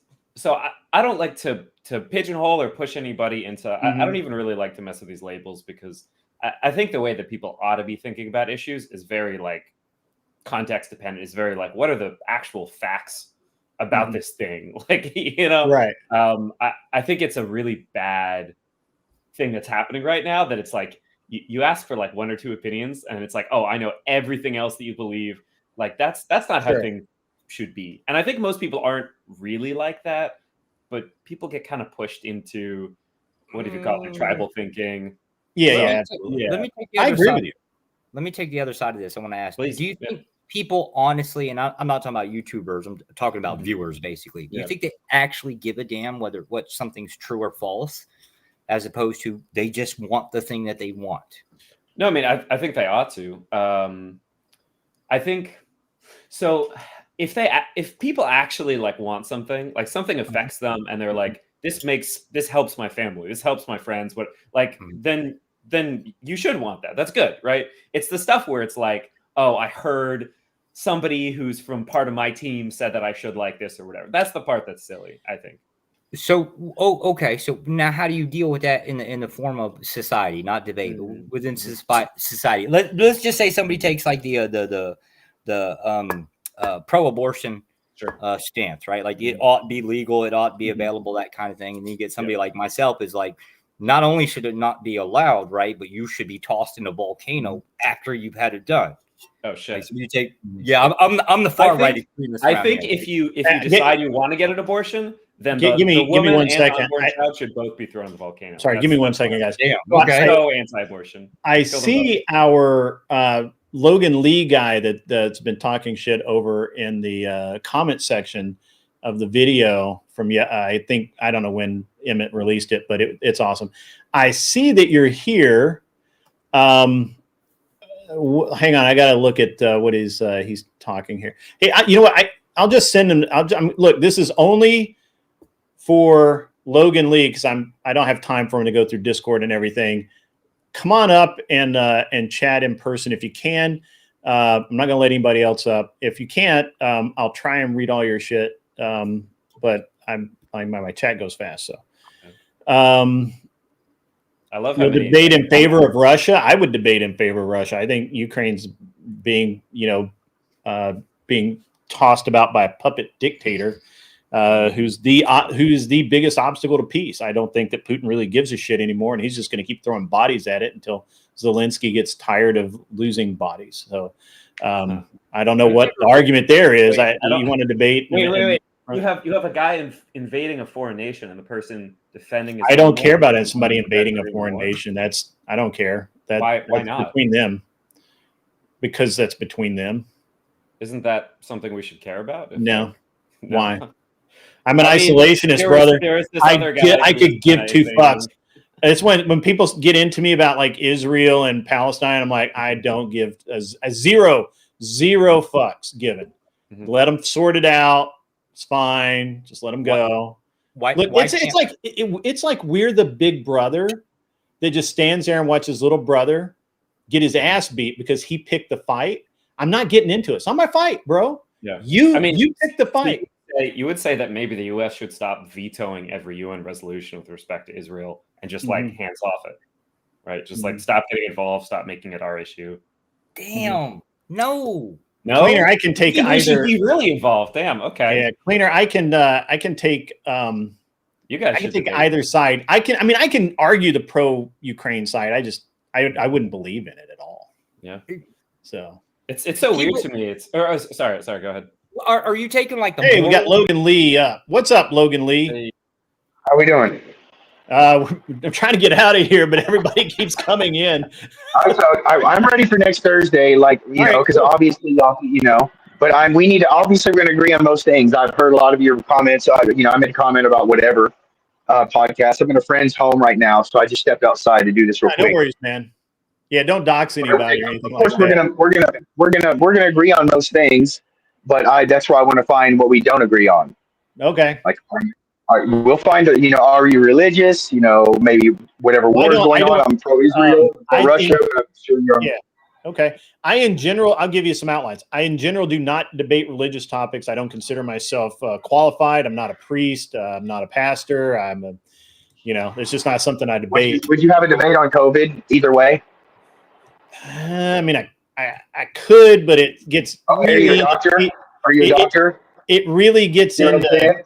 It really why do we have to go on what a priest says about religion? They're definitely lost their fucking minds. I don't really debate religion. Isn't the whole point of Protestantism and Martin Luther? It's for the people. It's not. Are you religious? I can only listen to one of you guys at a time. I'm sorry. What was that? I'm sorry. Yeah. No, I think he's got a lag. So the whole point of Protestantism and Martin Luther is that it's the Bible is for the people. It's not for the priestly caste.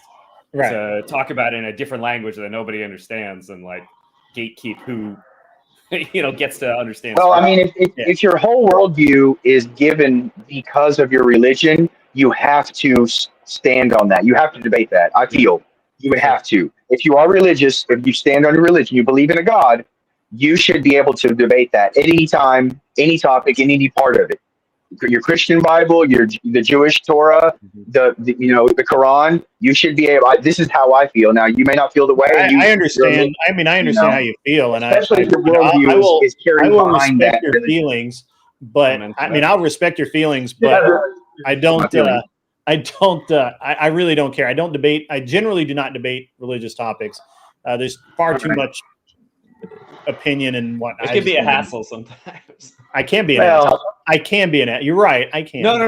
I said it can be a hassle. It can be a hassle sometimes. It can be a hassle. I thought you called me an asshole.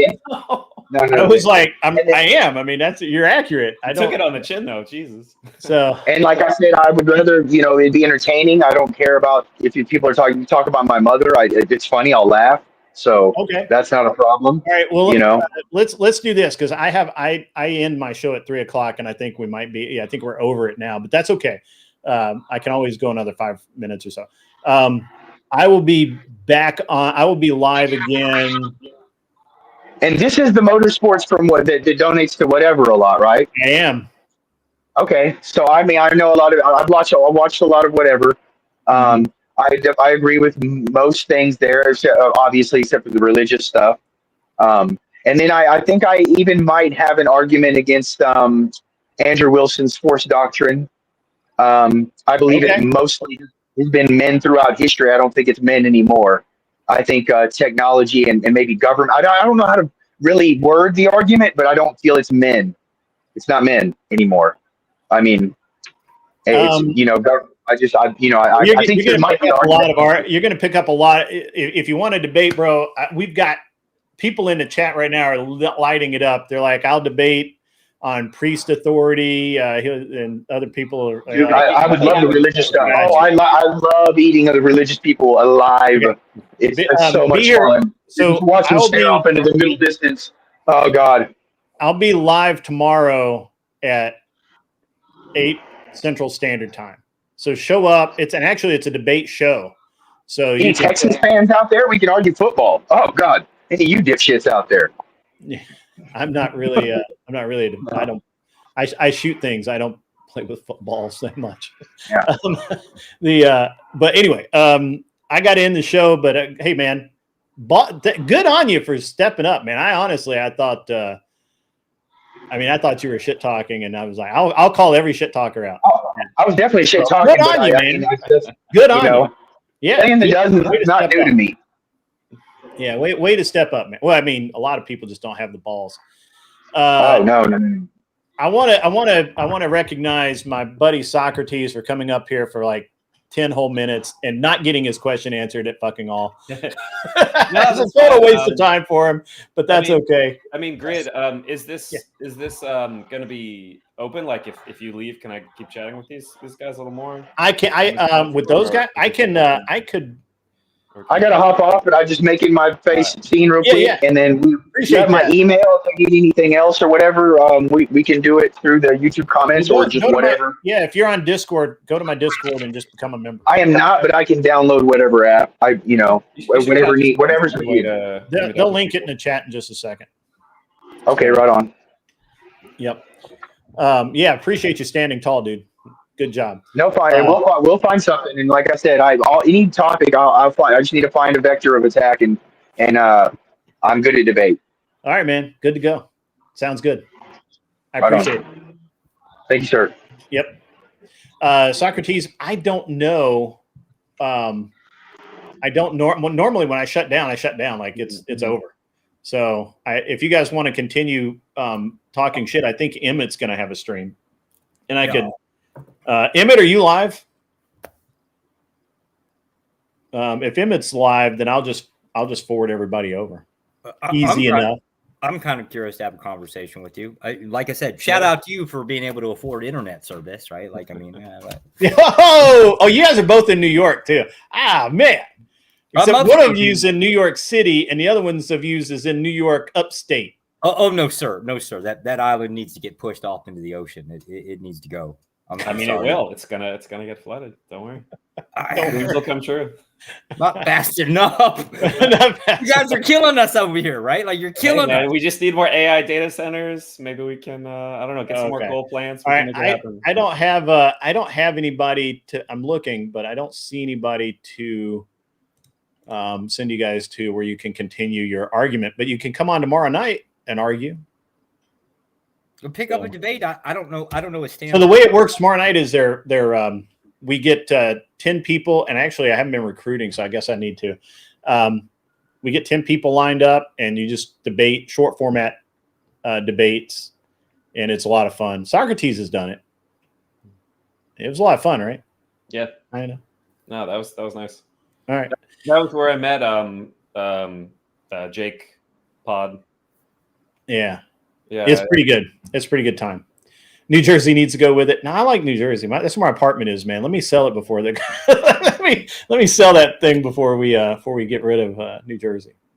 Guys, it's been a great show today. I appreciate my guests coming on. I got to get out of here. I am leaving. You guys raid who? Wait, what? Hold on. Raid into my own premiere. Raid me. Where the fuck is my premiere at? That's if you're like releasing a video. Yeah. Yeah. That'd be cool. Yeah. So it's yeah. Let me. I got to find it. I don't know where it is. Nobody told me. I just get informed. Mm-hmm. Just the big. Emmett, throw me the link over in the Discord, man. Mang. I'll raid right into that. Also, I tried to get on the Big John Steele show yesterday because they were talking about Charlie Kirk and stuff, and they didn't let me on. I don't know why. I feel like discriminated against. It's tough. Yeah. Just all right. We got the link, Emmett, or Agrillipus. Agrillipus has got me. All right. So I'm gonna just copy this link. I'll raid myself. How baller is that? I'll raid my own self. Straight up capitalism. I know. Stock buybacks. Oh man, you're talking my language. What do you do in your job? I'm a scientist. Oh, you told me that. Okay, so for a minute there, you sounded like an economy guy, and I was like, how can a liberal be Wall That's Street. crazy. That's crazy, right? Yeah. Isn't All right, guys. academia? I gotta go. You guys have kept me here a long time. I got to get out of here. Everybody have a great rest of your day. We'll see you tomorrow night. I got Emmett and whoever else was helping me. Tyler helped me line out some people for tomorrow night's debate show, and we'll get it done. You guys have a great rest of your day. I'm out of here. As always, be cool. Wear the glasses if you need them, and get off my lawn. Go stand on my other lawn that's just open.